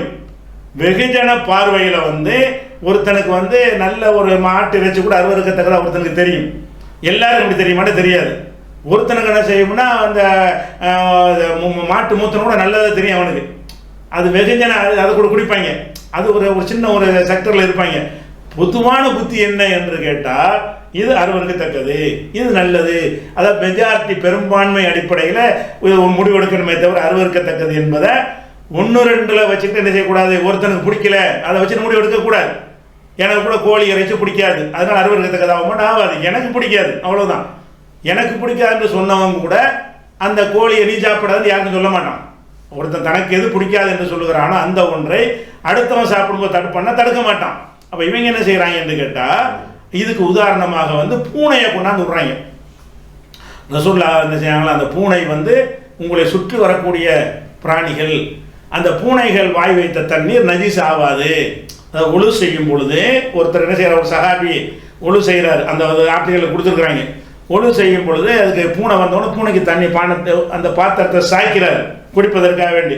அப்போ அவங்க மகள் ஆச்சரியமாக பார்த்துட்டு இருக்கிறாங்க, என்ன இந்த மாதிரி செய்கிறீங்களே? இல்லை, அந்த பூனைகள் உங்களை சுற்றி வரக்கூடியது, அது வாய் வைத்தால் நஜீஸ் ஆகாது என்று ரசூலுல்லாஹ் சொல்லிட்டாங்க அப்படின்னு வருது. இதை வச்சுக்கிட்டு அவள் பூனை வாய் வைத்ததை ஏன் நஜீஸ் என்று சொல்லவில்லை? ஏன்னா ரசூலுல்லாஹ் நஜீஸ் இல்லைன்ட்டாங்க. பூனையில் அப்படி அருவறுக்கத்தக்கது இல்லையே. மாதிரி பூனையை ஈ வளர்க்குற நினைச்சிருக்கிறான் உலகத்தில். பூனையை வளர்க்குறோம், ரசூலுல்லாஹ் வளர்த்தாங்க, சஹாபாக்கள் வளர்த்தாங்க, இன்னைக்கு நான் வளர்க்குறேன், நீங்கள் வளர்க்குறீங்க, எல்லாரும் வளர்க்குறோம். பூனை என்பது அதைத்தான் திங்கக்கூடாது, பூனையை அறுத்து திங்கக்கூடாது, அது விஷப்பல்ல அந்த ஒரு கேட்டகரியில் வர்றதுனால பூனையை அறுத்து சாப்பிடக்கூடாது என்ற வகையில் அது ஹராம். அதே நேரத்தில் பூனை அறுத்து வெறுத்து ஒதுக்கப்படுற ஒன்றாக இருக்கிறதா? வீட்டில் நம்மளோட நம்ம தோளில் உட்காந்துக்கிறோம், படுத்துக்கிறோம், மடியில் உட்காந்து கொள்ள அபூ ஹுரைரா பூனையின் தந்தைன்னு பேர் வைக்கிற அளவுக்கு பூனை வச்சுருந்தாங்க. இன்றைக்கி எல்லாம் வச்சுட்டு இருக்கிறாங்க. பூனை வளர்க்காத ஒருத்தன் கூட பூனை அருவறுக்கத்தக்கதாக பார்க்க மாட்டான். அது ஒரு விஷயம். அது போக இன்னைக்கு விஞ்ஞானத்தினையும் பார்த்தா கூட உலகத்தில் உள்ள பிராணிகளில் பூனை மாதிரி சுத்தமான பிராணி கிடையாது. பூனை மாதிரி தன்னை உடலை சுத்தமாக வைத்துக் கொள்வதில் வந்து அவ்வளோ நீட்டாக இருக்கும். அது நாக்கில் அதுக்கான தன்மைகள்லாம் இருக்கிறது. அது விஞ்ஞான விஷயமா போயிடும். அது என்ன செய்யும், உடம்புல கூட ஒரு எந்த ஒரு இருந்தால் நாக்கை வச்சு என்ன செய்யும், உறிஞ்சி எடுத்து அது குழாயாக நாக்கு இருக்குமா. நாக்கு டிஃப்ரெண்ட்டான நாக்கு பூனைக்கு மட்டும். அந்த மாதிரியான ஒரு விஷயமா இருக்கிறதுனால அது ரொம்ப ரொம்ப சுத்தமான பிராணி என்று தான் இந்த பூனையை பற்றி உள்ள ஆய்வுகளை படி. பூனைங்கிறது உலகத்திலேயும் அருவருக்கத்தக்கதாக இல்லை. திங்கிறதுக்கு தான் அருவருப்போம், உலக சாப்பிடுறதுக்கு அருவருப்போம். இப்போ கோழி இருக்குது, புறா காக்காய் இருக்குது. காக்காயை சாப்பிட மாட்டோம், அதை கோழியை சாப்பிடுவோம். ரெண்டும் ஒரே மாதிரி தான் பார்த்தீங்கன்னு சொன்னான். ஆனால் எதனால் சாப்பிட மாட்டேங்கிறோம், அதில் வந்து அந்த நகத்தால் வேட்டையாடுது, அதனால் அதை சாப்பிடக்கூடாதுன்னு அந்த கேட்டகரியில் சொல்லுவோமே தவிர மற்ற தூய்மைங்கிற வச்சு எடுத்துக்கிட்டா கோழியும் தான் மலம் கழிக்குது, வீட்டுக்கு நார் அடிக்க தான் செய்யுது, காகம் கூட அப்படி தான் இருக்குதுன்னு சொல்லி ரெண்டு சமமாக தான் தெரியும். அப்படி பார்க்கக்கூடாது. அப்போ அந்த என்ன அடிப்படையை கவனிக்கணும்னு கேட்டால், அதாவது பூனையை வந்து ரசூல் ஸல்லல்லாஹு அலைஹி வஸல்லம் அவர்கள் அது குடிக்கிறது கூட சொல்லலது. தண்ணீரில் வாய் வச்சு அந்த தண்ணீரில் ஒழு செய்யலாம், அதுக்கு உள்ள சம்பவம் தான் சொல்லப்படுகிறது. இப்போ தண்ணீரில் வாய் வச்ச பிறகு அதை ஒழு செய்வதற்கு பயன்படுத்துவதை அருவருப்பாக ஒரு பூனை, நம்ம வீட்டில் ஒரு பூனை இருக்குது, ஒழு செய்கிற விட்டுருவோம், முஸ்லீம் எல்லாம் யார் வேணால் எடுத்துக்கிறோங்க. ஒரு சட்டியில் தண்ணியில் வாய் வச்சிருச்சு, அதை எடுத்து கை கால் கழுவ மாட்டானா, அந்த தண்ணி யூஸ் பண்ண மாட்டானா, யூஸ் பண்ணுவான். அப்போ அருவருக்கத்தக்கது இல்லை. அது அருவருக்கத்தக்க ஒரு காரியம் இல்லைன்னு தெரியும் பொழுது அது வாய் வைத்த தண்ணீர் அசுத்தம் இல்லைங்கிற ஒரு ஹதீஸ் வந்து அருவருக்கத்தக்கதை எப்படி அசுத்தம்னு சொன்னார்கள் கேள்வி வரவே இல்லை, யாரும் கேட்கல. ஆனால் ஈயை வந்து ஒரே ஒருத்தன், நாங்களாம் ஈயை வளர்ப்போம், வீட்டுக்குள்ளே ஈ பண்ணைன்னு வேணா வச்சிருக்கிறானா, செல்ல பிராணியை ஈயை வளர்க்குறானா, அவன் கண்ணு முன்னாடி ஈயை விரட்டுறதுக்கு அம்புட்டு முயற்சி பண்ணுறான். ஈ வந்து சின்ன பிராணி தின்ட்டு போகுதுன்னு சொல்லி உணவில் உட்காந்தா என்ன செய்கிறான், அது கூட போட்டு மூடுறான், விசிறி போட்டு வீசுறான், ஃபேனை போட்டு விடுறான், ஈ வரக்கூடாது என்பதற்கு எல்லா வேலையும் செய்கிறான். ஈ மருந்து அடித்து ஈயை சாவடிக்கிறான். ஈ வரக்கூடாதுருக்கான்னு ஈக்குள்ளே லைட்டை போட்டு, எலக்ட்ரிக் லைட்டை போட்டு என்ன செய்கிறான், அதில் அடித்து சாவடிக்கிறக்குள்ள வேலையெல்லாம் செய்கிறான். அந்த ஈ என்பதை வந்து இவ்வளவுக்கு எல்லாரும் வெறுக்கிற ஒரு விஷயமாக இருக்கும் பொழுது அருவருக்கத்தக்கதாக அந்த ஈ அருவருக்கத்தக்கது, அதனுடைய செயல்பாடுகள் அருவருக்கத்தக்கது, அதில் தீமை தான் இருக்கிறது, நன்மை இருக்குங்கிறது, அதை காத்து கொள்வதற்குரிய ஃபேக்டரியாக்கள் அதில் இருக்கிறது. இவ்வளவு அசுத்தத்தில் இருந்தும் கூட அதை பாதிக்காது என்கிற அளவில் மட்டும்தான் அதில் சொல்லியிருக்கிறார்களே தவிர இதை கொண்டு பூனையோட எப்படி கம்பேர் பண்ணுற, பூனை அருவருக்கத்தக்கதா இல்லையே, யார் அருவருக்கத்தக்க, அதுக்கு நாயை கொண்டாந்து அடுத்து என்ன செய்யறது, நாயை வந்து வாய் வைத்தால் தண்ணீர் பாத்திரத்தை 7 முறை கழுவுங்கள்னு சொன்னாங்க. ஆமாம், 7 முறை கழுவுங்க.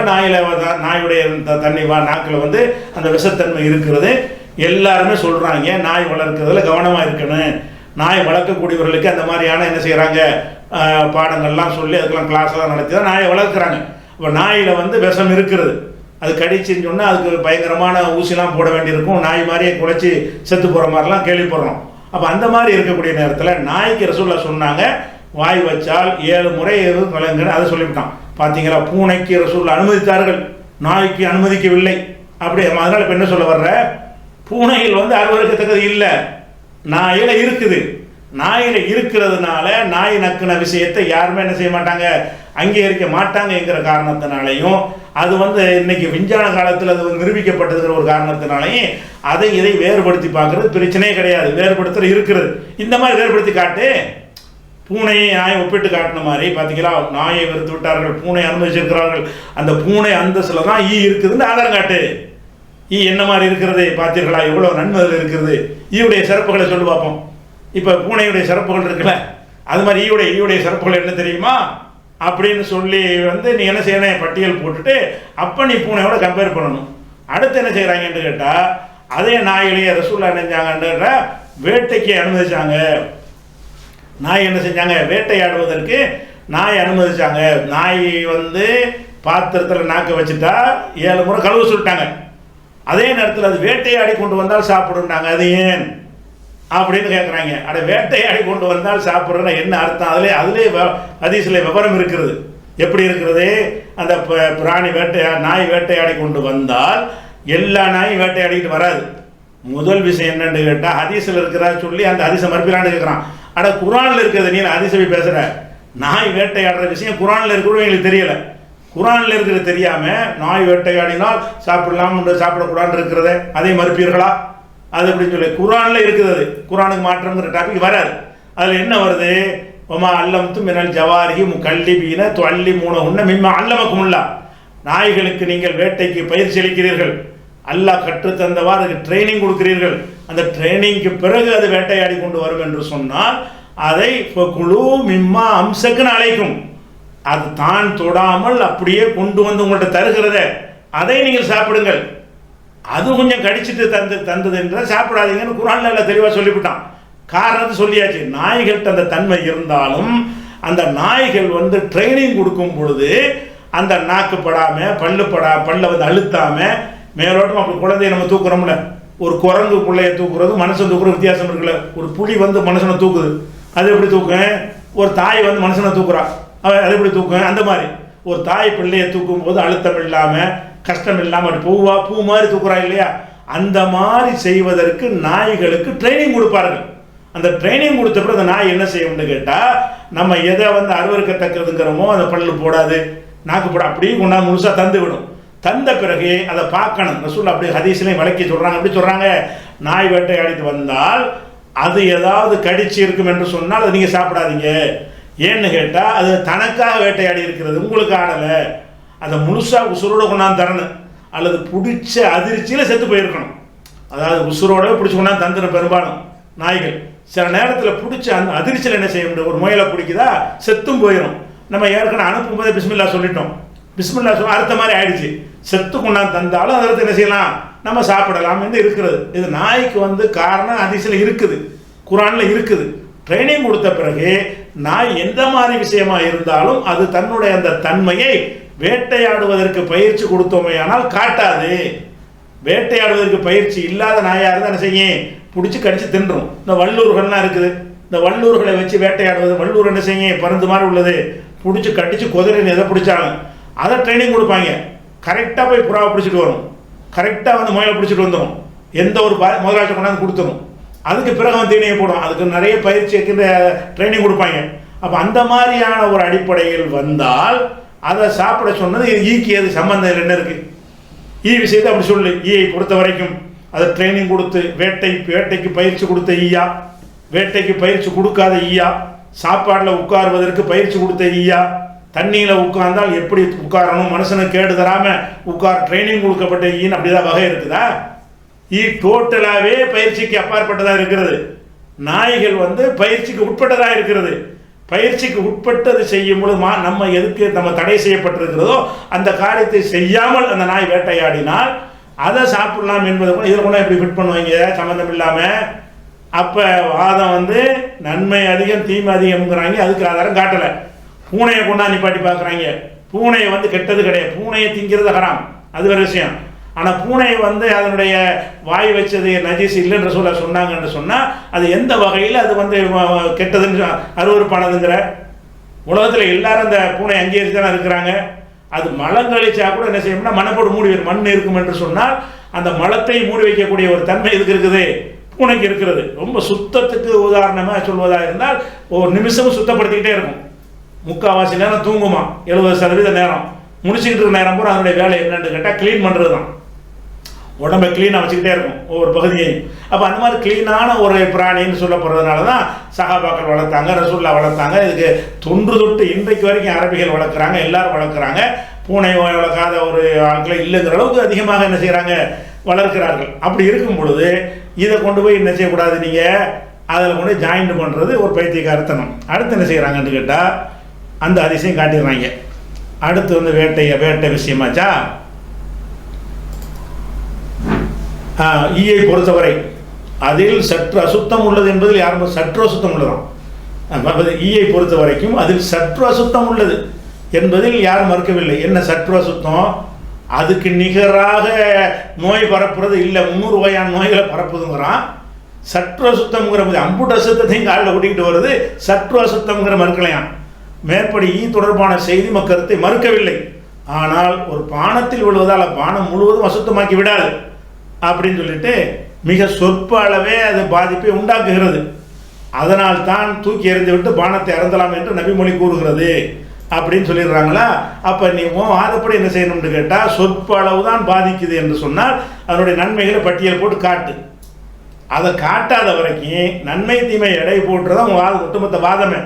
நன்மை அதிகமாக இருந்தால் கூடும், தண்ணி கூட சொல்றீங்கள, தண்ணிக்கு நான் நன்மை அதிகத்தை காட்டுறேன், வா தண்ணியில் கிருமி இருக்குறியா, சரி சொல்லு, அதை வாதிப்போம். தண்ணீரில் ஒரு நன்மையே பேசுவோம், எது கூட நன்மை கூட. விட்டுத்தரலே ஒன்று ரெண்டு இருந்தால் இருந்துட்டு போகுது, எல்லாத்துலேயும் அப்படி தான் இருக்குது. உணவு கத்திரிக்காயில் கரப்பாம்பாங்க, அது கத்திக்காமல் இருக்கிறோம். அதோட நன்மையை நாடு அரிசியில் கூட தான் கூட சுகர் இருக்குங்கிறாங்க, அது சாப்பிடாமையா இருக்கிறோம். அது எல்லாத்துலேயும் இருக்குது, நீ சொல்கிற கரெக்டு தான், அதான் உள்ளது, மார்க்கத்தில் உள்ளதான் அது. ஆனால் அது நிறுவனம், அது உண்மையாக இருக்கணும். சிலதில் ஒரு நன்மையே இல்லை, நன்மையே அறவே இல்லவே இல்லை. அப்படியான ஒன்றாக இருந்தால் பள்ளி இருக்குது, பள்ளிக்கு என்ன சொல்லுவேன், இதே மாதிரி இந்த ஈக்கு சொன்ன மாதிரி நான் என்ன பள்ளியை கேட்குறேன், பள்ளி உன்னுடைய பானத்தில் விழுந்தால் என்ன செய்வாய், இதே வார்த்தை நான் வைப்பேன். எப்படி பள்ளி 100% கெட்டதா, பள்ளியில் சில கெட்டது இருக்கலாம், சில நல்லது இருக்கலாமே அப்படின்னு சொல்லி பள்ளி விழுந்தாலும் சாப்பிடுவோன்னு சொல்லுவியா? அவள் பொது புத்தியில் பேசுவியா? பள்ளி கரப்பாக விழுந்தா என்ன செய்வாய்? ஈவன் சின்னதாக இருப்பி பேசுகிறாங்க, கரப்பாக விழுந்தா, கரப்பாக விழுந்துருச்சு பாலில் குடிப்பியா, நீ நல்லா முக்கிட்டு குடிப்பியா? பள்ளி விழுந்தா நல்லா போட்டு அம்மிக்கு 1/2 மணி நேரம் வச்சிருந்து எடுத்து போட்டு குடிப்பியா? அப்போ பள்ளிக்கு இதே வாதம் வருமே, எல்லாத்தையும் இப்படி தான் நீ பார்க்கணுங்கிற. அப்போ பள்ளி விழுந்தால் என்ன செய்வாய்? பொத்து புத்தியில் இதெல்லாம் அருவருக்கத்தக்க அதில் ஆரம்பிக்கிட்டான். அருவருக்கத்தக்கதை போட்டு அது உளுந்து தூக்கி எரிஞ்சிட்டு சொன்னால் கூட அதை சைலண்டாக எடுத்துகிட்டு போயிடலாம். போட்டு அமுக்கி விட்டு எடுத்துன்னு சொல்லிவிட்டு அப்புறமா இந்த விஞ்ஞானிகள் ஆராய்ச்சி பண்ணி அது பொய்ன்னு சொல்லிட்டாங்கன்னா ஹதீஸ் பொய் ஆகி போயிடும். நீ இல்லாத ஒன்றை ரசூலுல்லாஹ் பேரில் சொன்னதுனால அதை ஆய்வுக்கு எடுத்தான்னு வைங்க, ஆய்வுக்கு எடுத்தாங்க, நீ தான் நான் விஞ்ஞானம்னு வெளியிடவே இல்லை, இவங்க தான் வெளியிட்டாங்க விஞ்ஞானம்னு. அந்த விஞ்ஞானத்தில் கூட இவங்க சொல்கிற மாதிரி சொல்லலை. ஒரு கையில் நன்மை இருக்குது, ஒரு கையில் விஷம் இருக்குன்னு சொன்னாங்க, ஆய்வு பண்ணிட்டாங்க. ஆய்வு பண்ணும்போது அப்படி ஒன்று கண்டுபிடிக்கப்படவே இல்லை, அது கெடுதி தான் கண்டுபிடிக்கப்பட்டிருக்கிறது. அப்படிங்கிற விஷயத்தையும் போனதில் நம்ம என்ன செஞ்சிட்டோம், சொல்லிட்டோம். அடுத்து என்ன வர்றாங்கன்னு கேட்டால், ஆனால் நாம் உண்ணுகிறோம். அருவருப்பு என்பது இப்படி தான் இருக்கும், சிலருக்கு பிடிக்கும் சிலருக்கு பிடிக்காதுங்கிற மாதிரி விஷயமா. ஈ ஈ வெட்ட இந்த பிரியாணி அதை தாங்க, ஈ மொய்த்த லட்டை தாங்கன்னு வாங்கி யாரை திம்பானா? எவனும் திங்க மாட்டேங்கிறான். ஆனால் உடும்பை திங்கிறான். உடும்பை திங்கிறவங்க இருக்காங்க, திங்காதவங்க இருக்கிறாங்க. சில பேருக்கு இயற்கையாக பிடிக்கலைங்கன்னா திங்காமல் இருப்பாங்க. அதே மாதிரி இன்னும் சிலர் குடல், நண்டு, சில வகை கடல் மீன்கள் இவற்றை அசூயாக கருதி மறுக்கிறார்கள். அவர் விருப்பத்தை சார்ந்ததுன்ட்டாங்க. அப்போ விருப்பத்தை தானே தவிர அசூயை மேற்று கிடையாது. அப்போ பள்ளியெல்லாம் பள்ளி வச்சு அடி தள்ளுப்ப, பள்ளியை பிடிச்சி தின்னு. ஏன் சில பேருக்கு அசூசையாக இருந்தால் உனக்கு அசூசை இல்லாமல் இருக்கலாம், நம்மளை பிடிச்சி தின்னு. பெருமணம் நின்று போவான்ல, பள்ளியை திங்கலாம், பள்ளி உளுந்த தண்ணீரை குடிக்கலாம், கரப்பாம்பூச்சி விழுந்தா என்ன செய்யுது, எண்ணெயில் விழுந்துருச்சுன்னா வறுத்து திங்கலாம். ஏன் எல்லாம் அசூசியாக கருதுன்னு சில பேர் கருதிருப்பாங்க, அதை பார்க்க முடியுமா? அடே சில பேர் கருது இல்லைடா, இது எல்லாரும் கருதுறான். நீ சொல்லக்கூடிய நண்டு, குடல் இதெல்லாம் எல்லாரும் கருதுறது இல்லை. குடலுக்கெல்லாம் பயங்கரமான ரேட்டு கிடையாது, நண்டுலாம் என்ன ரேட்டு, திங்க போய் தான் அவ்வளோ ரேட்டாக இருக்குது. அப்போ அவ்வளோ ரேட்டாக இருக்குது எல்லாம் திங்க. சில வகை கடல் மீன்கள் எல்லாம் பயங்கரமான இறைச்சிக்கு மேலே போச்சு மீனுடைய விலை. இன்னைக்கு மீன் வகையோட விலைகள் அப்படி அதிகமாக இருக்கிறது, எல்லாருமே இருக்கிறான். சில பேருக்கு பிடிக்கும், சின்ன நம்பரில் உள்ளவனுக்கு பிடிக்காது. நீ சொல்கிற என்னது, எத்தனை பேருக்கு பிடிக்காது? அதிகமான பேருக்கு பிடிச்சி, கொஞ்சம் பேருக்கு 1-2 பேருக்கு ரசூலுல்லாஹ் குடும்பம் பிடிக்காத மாதிரி டிஎன்ஏ நிர்வாகிகளுக்கு மட்டும் பிடிக்காத வகையில் மலையிட்டாரு எல்லாத்துக்கும் பிடிக்குமா? அப்போ அது ஒரு விஷயம். இதெல்லாம் ஒரு அர்த்தமற்றது. அடுத்து அறிவியல் வர்றாங்க. அறிவியலுக்கு இல்லாததால் இது மறுக்கலாமா? நான் ஏற்கனவே சொல்லிட்டேன், அறிவியலுக்கு நாங்கள் அதை மறுப்பதாக சொல்லவில்லை, நடைமுறை தான் காரணம். அறிவியலை நான் எதுக்கு சொன்னேன், அதை போனதில் விளக்கம் சொல்லிட்டேன், அதுக்கு சேர்த்து பதில் சொல்லியிருக்கணும். நீ அறிவியலை கண்டுபிடிச்சினான்னு சொன்னேன், அதுக்கு தான் அறிவியலை நான் எடுத்தேன். அதை விலைக்கு போன பதில் நான் சொல்லியிருக்கிறேன். அறிவியல் சொல்லவில்லை என்பதற்கு நான் சொல்லவே இல்லை. எனக்கு தெரியுதுராது, நாத்தத்தில் உட்கார்ந்து தண்ணீர் குடிப்பானத்தில் உட்காருது, கக்கூசில் உட்காந்துட்டு என்னுடைய பாலில் உட்காருது, அப்போ சாக்கடையில் உட்காந்து என்னுடைய தண்ணீரில் உட்காருது, என் கண்ணு முன்னாடி நான் பார்க்குறேன். அப்படி இருக்கிறதுனால தானே தவிர நீங்கள் அதை போய் அதை அருவருக்கத்தக்கது, எல்லா மனிதர்களும் அருவருக்கிற ஒரு விஷயமாக அந்த இருக்கிறது அப்படிங்கிறதுக்கு தான் நான் சொன்னேனே தவிர விஞ்ஞானத்துக்கு சொல்லலை. விஞ்ஞானத்தை எதுக்கு எடுத்தேன்? விஞ்ஞானத்தை எல்லாம் கண்டுபிடித்து விட்டார்கள், ஒரு ரெக்கையில் அது இருக்குது, ஒரு ரெக்கையில் இது இருக்குது என்று அதை அந்த காலத்தில் ஆய்வு செஞ்சு கண்டுபிடித்து விட்டார்கள். மேகசின்லாம் போட்டு விட்டீங்கள, அதுக்கு தான் சொல்கிறேன். அப்படிலாம் இல்லை, நீ சொன்னபடி கண்டுபிடிக்கலன்றது தான் விஞ்ஞானத்தை எடுத்தோம். விஞ்ஞானத்தை காரணம் காட்டவே இல்லை.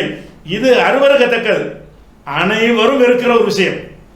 விழுந்த ஒரு பானத்தை குடிக்கக்கூடாது, மொய்க்கக்கூடாது, மொய்த்த உணவை சாப்பிடாதீர்கள். ரேடியோவில் விளம்பரம் பண்ணுற அரசாங்கத்தின் சார்பாக மொய்த்த உணவுகளை சாப்பிடாதீர்கள் என்கிற அளவுக்கு அனைவரும் இருக்கிற ஒரு விஷயத்தை கொண்டு ரேராக ரசூல்லா உடும்பை வெறுத்திருப்பாங்களே அதை கொண்டாந்து வந்து பார்க்குறோம்.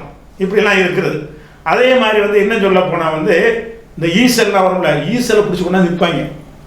ஈசல் சீசனில் ஈவத்து பார்த்துக்கிறீங்களா?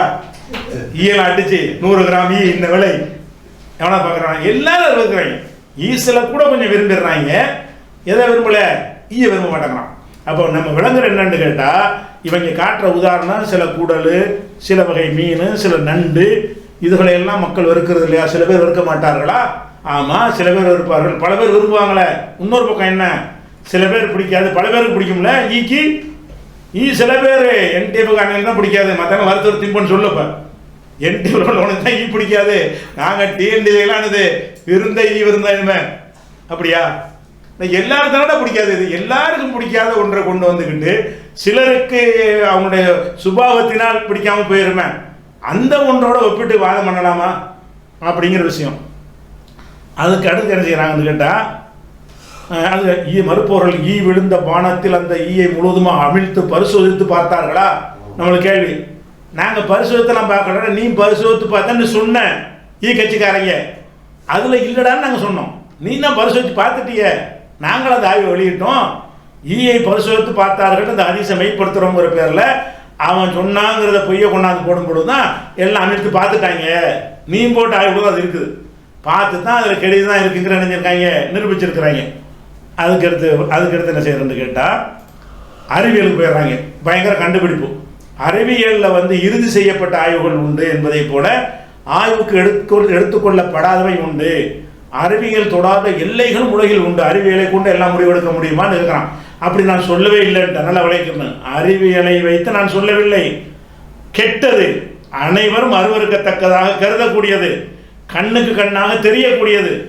அறிவியல் எதுக்கு சொல்றேன்னு கேட்டால், அறிவியலில் கண்டுபிடிச்சிட்டாங்க நீ சொன்ன, அதுக்கு தான் மறு அறிவியலில் கண்டுபிடிக்கலன்னு நான் சொன்னேன். அறிவியல் அளவுகோலை வச்ச மாதிரி அதை வச்சு தான் மருத்துவங்கிற மாதிரி ஆய்வு பார்த்துருக்குறாங்க. நான் ஆய்வில் வந்து தெளிவாக சொல்லியிருக்கிறேன். போன தடவை பதில் சொல்லும் பொழுது அந்த இலங்கை மூளை ஒருத்தர் போட்டிருந்தாரு இல்லையா, அதை வைத்து காட்டி ஆய்வு செஞ்சதாக அவர் போட்டிருக்கிறாரு. அந்த ஆய்வில் என்ன இருக்குது, இவங்க சொன்ன மாதிரி இல்லை அப்படின்னு சொல்லி அதுக்குத்தான் அந்த விஞ்ஞானத்தை பேசுகிறோமே தவிர, நாம் சொன்ன அந்த ஆயத்தை அருவறுக்கத்தக்கது, அவ்வளவுதான்.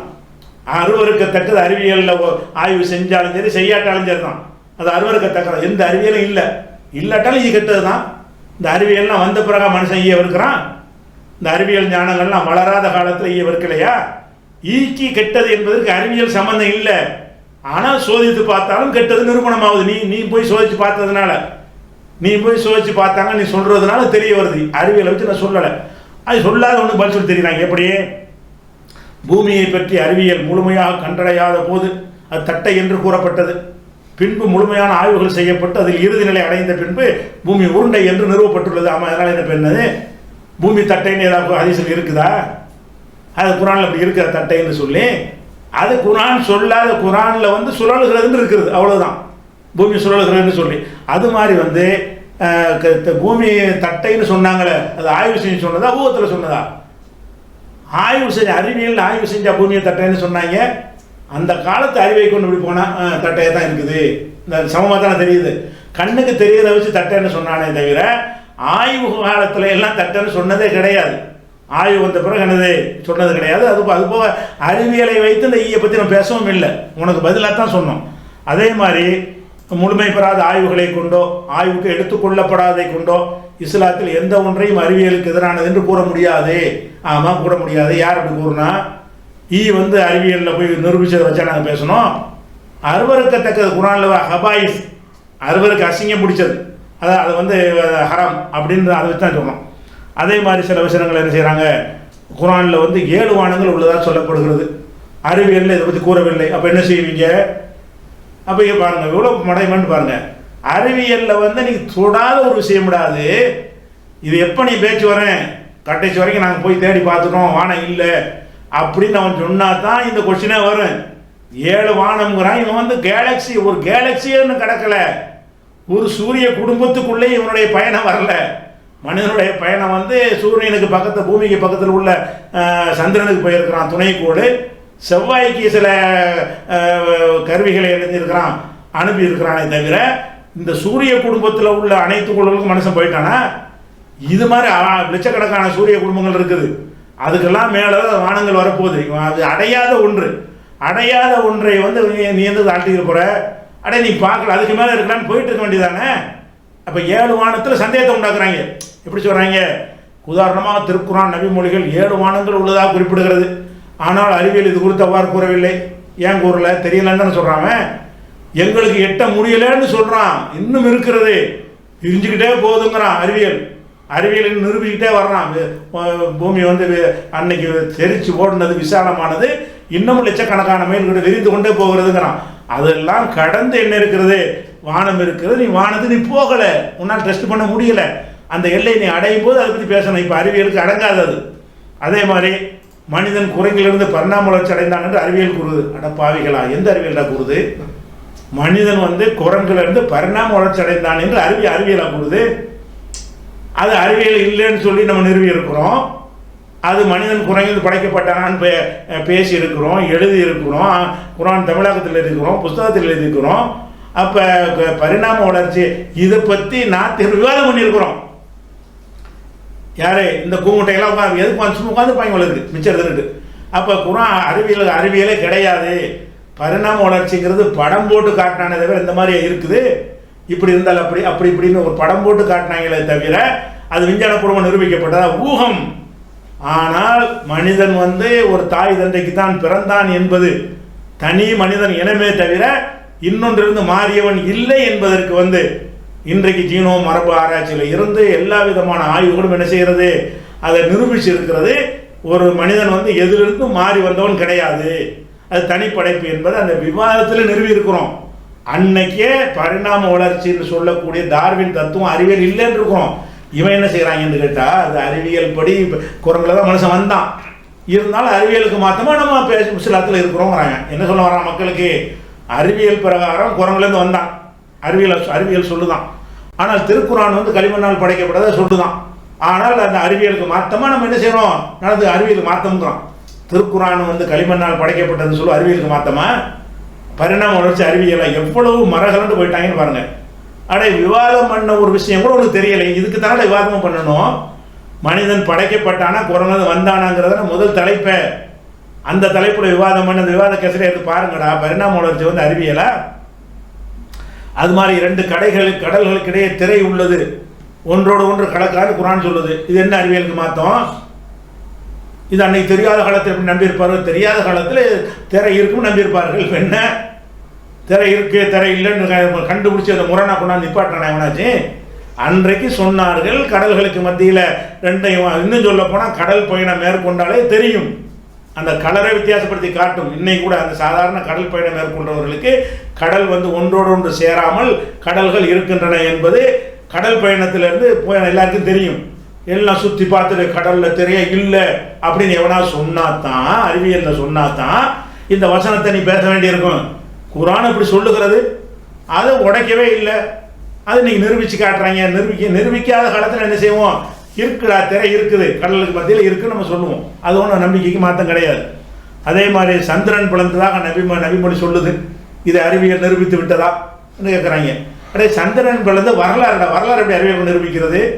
மூசா நபி வாழ்ந்தாருங்கிறது வரலாறு, அதை எப்படி நிரூபிக்கிறேன்? வாழ்ந்தார் எவ்வளோதான், கடந்து போன ஒரு சம்பவத்தை நிரூபிக்க சொன்னான்னு பாருங்க. அதான் மூசா நபி கடல் பிளந்துச்சு, கடல் பிளந்து நிரூபிக்க இயலுமா? அன்றைக்கு நடந்த ஒரு அற்புதம், அது நிகழ்வு, சம்பவம். அந்த சம்பவத்தை அப்படி நிரூபிக்கிற ஒரு காலத்து நடந்த ஒரு விஷயத்தை அப்படி நிரூபிப்பேன். சந்திரன் பிளந்து 2 துண்டு அப்படி இருக்குண்டா சொல்லியிருக்குமா இருக்கும்? இந்த ஒரு துண்டு அப்படி நிற்குது, இப்படி ஒரு துண்டு இருக்குது, 2 சூரியனா இருக்குது, பாதியா அப்படியே மார்க்கத்தை சொல்லியிருக்கிறது. அந்த ஹதீஸுக்குள்ள போகிற அவங்க காட்சியில் கேட்டாங்க, பெரிய ரசூல்லா பிளந்து காட்டினாங்க, அப்புறமா அது சேர்ந்துக்கிடுச்சு, அவ்வளோதான். அப்பே ஒட்டி அப்போ சேர்ந்துருச்சு. அதுக்கு பிறகு வந்து அதை வந்து இப்போ நிரூபிக்கிறதுக்கு வேலை இல்லை, நிரூபிக்க இயலாது. ஆனாலும் இப்போ ஆய்வு பண்ணி என்ன செய்யறாங்க, ஒரு பிளவு மாதிரி இருக்கிறது என்று சொல்லி அதை கண்டுபிடிக்கிறாங்க. அதுக்கு மேட்ச் ஆகுது. அது மேட்ச் ஆகாட்டாலும் பிளந்தது சரித்திரம், பிளந்தது சம்பவம். சம்பவத்துக்கு எப்படி அறிவியலை கொண்டு நிரூபிப்பேன்? ஆதம்னு ஒருத்தர் இருந்தார்னு அறிவியல் நிரூபி பார்ப்போம். அலெக்சாண்டர் ஒருத்தர் இருந்தால் அறிவியல் நிரூபிக்க முடியுமா? வரலாறு தான். அப்போ நடந்து போன விஷயங்களுக்கு வந்து என்ன செய்யறான்? சந்திரன் பிளந்ததுலையும் சந்தேகத்தை கொண்டு விடுறான். இதை ஆய்வு செய்து கண்டுபிடித்து விட்டார்களா? எந்த காலத்தில் நடந்ததை வந்து ஆய்வு செய்யணுமாங்க? நடந்த விஷயங்களை கேள்விப்பட்டு நம்ப முடியுமே தவிர நடந்ததை போய் எப்படி நம்புவீங்க? சந்திரன் பிளந்ததா இல்லையான்னு சொல்லி இப்படி நம்புறது எப்படி ஆய்வு பண்ணுவீங்க? அது ஒரு விஷயம். அதுக்கடுத்து என்ன செய்கிறாங்க? சந்திரன் பிளந்த நிகழ்வை மறுக்க முடியுமா? மறுக்கலை, சம்பவத்தை மறுக்க முடியாது. அல்ல ஆய்வு செஞ்சு எப்படி இதை பேசலான்னு கேட்டால், சந்திரனில் இறங்கினார்கள், அக்குவேரன் அலசி பார்த்து விட்டார்கள், எந்த ஒரு காலத்திலும் அது ஒன்று பிரிந்திருப்பதற்கான ஒரு தடையும் கிடைக்கவில்லை என்று நிரூபித்து விட்டார்கள். நீ சொன்னாதான் இப்போ நீ சம்பவம் இருக்குது, அதுக்கு அது தடையும் கூட இல்லைன்னு பேச முடியும். அப்படி இல்லாத வரைக்கும் இது ஒரு சம்பவம், அவ்வளவுதான். அன்றைக்கு நடந்த சம்பவம். இது எப்படி அறிவியல்? சம்பவத்தை எப்படி அறிவியல் கேட்பான்? சம்பவத்தில் உங்கள் தாத்தா வந்து பிறந்தார் என்பதுக்கு அறிவியல் என்ன ஆதாரம்? நீ சொல்கிறது தான் ஆதாரம். அப்போ எதில் அறிவியலை இப்படி வழங்கி வச்சிருக்காங்கன்னு பாருங்கள். பரிணாமத்து பிறகு அறிவியலுங்கிறாங்க, சந்திரன் பிளந்தது அறிவியலை கொண்டு நிரூபிக்க இயலுமான்னு கேட்குறாங்க. இப்படி வந்து குர்ஆன் வசனத்திலும் அறிவியல் கூறும் ஒரு செய்தி முரண்படும் போது என்ன நிலைப்பாட்டை எடுக்கிறோமோ பாருங்களேன். குர்ஆன் கூறுற விஷயம் அறிவியலுக்கு மாற்றமாக இருக்குதான். அப்போ என்ன நிலை எடுக்கிறோம்? எது மாற்றமாக இருக்கு சொல்லி பார்ப்போம். குர்ஆன் கூறுற ஒரு விஷயம் அறிவியலுக்கு முரண்பாடாக இருக்கும் பொழுது எந்த அளவுகளை எடுக்கிறோமோ அதைத்தான் ஹதீஸில் கடைபிடிக்க வேண்டும்ங்கிறான். அப்போ என்ன சொல்ல வரேன்னா, குர்ஆனில் அறிவியலுக்கு எதிராக பல விஷயங்கள் இருக்குங்கிறான். குர்ஆனில் அற்புதமே அதுதான். எதுவும் உன்னால் அறிவியலை கொண்டு உடைக்க முடியாது. ஒன்று அறிவியல் கண்டுபிடிக்காமல் இருப்ப, அல்லது அறிவியலை உண்மைப்படுத்தியிருப்ப. அறிவியல் அது பொய்ன்னு சொன்ன ஒரு விஷயம் கிடையாது. அப்படி இருக்கும்போது என்ன செய்கிறான்டா, மக்களுக்கு எப்படி நம்பி வைக்கிறாங்கன்னு கேட்டால், குர்ஆன் எவ்வளோ விஷயங்கள் அறிவியலுக்கு மாற்றமாக இருக்குது, அதெல்லாம் கண்டுபிடி எடுத்து தானே போகிறோம் அப்படிங்கிறான். அப்போ குர்ஆன் வந்து சிந்திச்சு பார்க்க சொல்கிறான். அல்ல அறிவு ஒன்றுமே படைச்ச இறைவனுடைய வார்த்தைங்கிறான், அறிவியலுக்கு முரணாவெல்லாம் இருக்காதுங்கிறான். இவன் என்ன செய்கிறான்? அறிவியலுக்கு மாற்றமான குர்ஆன் விஷயத்தை நம்ம மறுக்குவா செஞ்சோங்கிறான். அப்போ அதை ஒன்றும் செய்கிறான். அது ஒரு வாதம் வைக்கிறாங்க. அதே மாதிரி தொடர்பாகவும் நிரூபிக்கப்பட்ட அறிவியல் எதுவும் இல்லை, இருக்குன்னு அவங்க தான் போட்டிருந்தாங்க. இப்போ இல்லைங்கிறாங்க. தொடர்பாக நிரூபிக்கப்பட்ட அறிவியல்னு சொல்லி இவங்க தான் 2 மேகத்தில் போட்டு இருந்தாங்க. கட்சிக்காரங்க பரப்புனாங்க, எந்த இதுவும் இல்லைன்ட்டாங்க. ஈயில் நல்ல பாக்டீரியாவுக்கும் உள்ளனையானும் அதே அறிவியல் கூறுதுங்கிறான். பாருங்க, இல்லைங்கிறான், கூறுதுங்கிறான். நல்லா கவனிக்க. ஒரு பேராவுடைய வரைக்கும் 2வது வரைக்கும் எவ்வளோ தெளிவுன்னு பாருங்க. தொடர்பாக நிரூபிக்கப்பட்ட அறிவியல் எதுவும் இல்லை. ஒரு பேரா தான் அது. அது தொடர்ச்சியா ஈயில் நல்ல பாக்டீரியாக்களும் உள்ளன எனவும் அதே அறிவியல் கூறுகிறது. எதை அறிவியல்? அறிவியல் தான் இல்லைன்ட்டிய. அப்போ அறிவியல் இருக்குன்னு இருந்துருக்கு, பார்த்துருக்குறாங்க. அறிவியலை பார்த்துட்டு தான் நல்ல பாக்டீரியாக்கள் உள்ளன. நல்ல பாக்டீரியான்னு என்ன அதில் சொல்கிறாங்க? அந்த பாக்டீரியாக்களை வந்து தண்ணியில் உட்கார்ந்தவுடனே அந்த நல்ல பாக்டீரியா கலந்து உங்களுக்கு நன்மை செய்யக்கூடியதாக மாறிவிடும் அறிவியல் சொன்னான்னா, இவ்வளவு அசிங்கத்தில் புரண்டா கூட ஒன்றும் செய்யாது, அது தன்னைத்தானே பாதுகாத்து கொள்ளக்கூடிய தன்மை இருக்குன்னு சொன்னானா, அதையும் விளங்கலை. அறிவியல் என்ன சொன்னான்னு என்ன செய்யலை, விளங்கலை. அது போக இறக்கைகள் நிவாரணம் உள்ளதின் செய்தியை அறிவியல் உலகம் இன்னும் கண்டுபிடிக்கவில்லை. சரி, கண்டுபிடிக்காமல் போயிட்டு போ. ஆராய்ச்சி பண்ணி தான் இல்லைன்ட்டானே. ஆராய்ச்சி பண்ணாமல் அதை சொல்லிட்டு போ. ஆராய்ச்சி பண்ணிவிட்டான், பண்ணிவிட்டு அதில் அப்படி ரெக்கையில் ஒன்று இருக்கிறதா அதுக்கு நீ இன்னும் சொல்ல போனால் அந்த முஸ்லீம் பல்கலைக்கழகத்தில் உள்ளவனு சேர்ந்து ஆராய்ச்சி பண்ணுறாங்க. இதுக்காகத்தான் பண்ணுறான். ரெக்கையில் ஏதாவது இருக்காண்டு அதில் ஒன்றும் கிடைக்கல. அப்போ இதை கண்டுபிடிக்கப்படலைன்னா கண்டுபிடிக்க முயற்சி பண்ணி கண்டுபிடிக்கப்படலையே. ஆனால் அதை நான் ஆதாரமாக சொல்லலை. ஆதாரம் வந்து அருவருக்கத்தக்க பொது வெகுஜன மக்களால் அருவருக்கத்தக்க பொருள்கள் வந்து அது வெறுக்கணும், அதை வந்து தூரமாக்கணும் அப்படிங்கிறது தான். அதுதான் மொத்த வாதமாக வச்சுருக்குறாங்க. அப்போ சம்பந்தமாக இங்கே சொல்லக்கூடியது எல்லாமே வந்து, அதாவது இன்னும் சொல்ல போனால் கருஞ்சீரவத்தை மறுத்தாங்க. கருஞ்சீரவம் இவங்க சொன்ன அம்புட்டு கருஞ்சீரவத்துக்கு போகிறோம். கருஞ்சீரவம் வந்து மூத்தை தவிர அனைத்துக்கும் நிவாரணம்னு ஒரு ஹதீஸ் இருக்குது. அந்த ஹதீஸை இவங்களும் மறுத்திருக்கிறாங்க, பல விவாதங்களில் பேசியிருக்கிறாங்க, பல கேள்விகள் சொல்லியிருக்கிறாங்க. அந்த கருஞ்சீரவத்தை பேசினது பூரா எடுத்து போட்டால் என்ன நாரி போயிடுவாங்க. அப்போ அதில் அதை இந்த கேள்விலாம் திருப்பி கேட்கலாம். கருஞ்சீரவத்தை பற்றி ஆய்வுலாம் செஞ்சு அக்குவேர் ஆணிவர் அலசி இதில் அந்த மாதிரி ஒன்று கிடையாது என்று சொன்னார்களா அப்படின்னு சொல்லி அந்த கருஞ்சீரவ கட்சிக்காரன் கேள்வி கேட்டாங்க. அப்போ அதுக்கு என்ன செஞ்சாங்க பதில்? கருஞ்சீரவத்து பொருந்துமா, அப்போ அதையும் மறுக்காத. அப்போ என்ன இதோட சேர்த்து அதை ஜாயிண்ட் பண்ணி விட்டுரு. ஏற்கனவே கருஞ்சீரவத்தை தப்பாக சொல்லிவிட்டோம். கருஞ்சீரவத்தையும் இவன் ஆய்வுலாம் பண்ணலை. ஆய்வு பண்ணாத காரணத்தினால் இனிமேல் கண்டுபிடிப்பார்கள். கருஞ்சீரவத்தில் வந்து மரணத்தை தவிர மற்றதுக்கெல்லாம் மருந்து இருக்கிறது என்பதை பிறகு கண்டுபிடிப்பார்கள், ஆய்வு செஞ்சு கண்டுபிடிப்பார்கள் அப்படின்னு சொல்லிட்டு கருஞ்சீரவத்தை நீ ஏற்றுட்டு போகணுமே, ஜாயிண்ட் பண்ணிக்க. கருஞ்சீரவத்தை கண்டுபிடிக்காத விஷயம் தானே. அஜிவா பேரிச்சம்பழத்துக்கு விஷம் ஒன்றும் செய்யாதுன்னு சொன்னோம். விஷத்தோடு சோதனை பண்ணி பார்த்து அப்படியெல்லாம் ஆராய்ச்சி பண்ணி கண்டுபிடித்தார்களான்னு தான் கேட்டாங்க அவங்க. அந்த கேள்வி இன்னும் கேட்குறேன். இப்போ இந்த கேள்வி ஆன்சர் ஏற்கனவே சொல்லி இருக்கிறோம். சொல்லி இருந்து கூட என்ன செய்கிற, நீ அந்த கேள்வி கேட்குற. அப்போ உன்னுடைய இது வந்து அஜ்வாவுக்கு வரும். ஏன் இந்த கண்டுபிடிக்கலையே, அஜ்வாவை யார் ஆராய்ச்சி பண்ணினார்? அஜ்வாங்கிற பேரிச்ச பழத்தை சோதனை பண்ணி அதில் ஒன்றுமே இல்லை அப்படி முடிவெடுத்தார்களான்னு கேட்டால் என்ன செய்வேன்? இல்லை. அப்போ அந்த ஹதீஸ் சரின்ட்டு போ, கரைஞ்சிருவது சரின்ட்டு போ. எல்லாம் கொள்கை மாறியாச்சு. மரண முழுக்க நினைக்கிற பேர் முக்காடு எண்ணத்துக்கு மொத்தமாக நினைஞ்சிட்டு போங்கடா. முழுக்க நினைஞ்சாச்சு, எல்லாத்தையும் மாற்றியாச்சு. மதுகப்பை விட கீழே இறங்கி போயிடணும். மதுகப்பை விட மதுகப்புக்காரன் நம்மளுக்கு தாவா பண்ணுற அளவுக்கு நம்மளை மாற்றிக்கொள்ளணும் என்று வந்தாச்சு. அப்புறம் என்ன போட்டு முக்காடுன்னு அதையும் சொல்லிட்டு போ. அப்போ கரைஞ்சிரவத்துக்கு அஜ்வாவுக்கும் சொன்னதையெல்லாம் உட்காந்து வீடியோ போட்டிங்களா, உட்காந்து பதிவா அதெல்லாம் கொஞ்சம் எடுத்து பாருங்கள். இது அனைத்துக்கு அதில் பதில் இருக்குது. சரியா? இது ஒரு இதான் விஷயம்.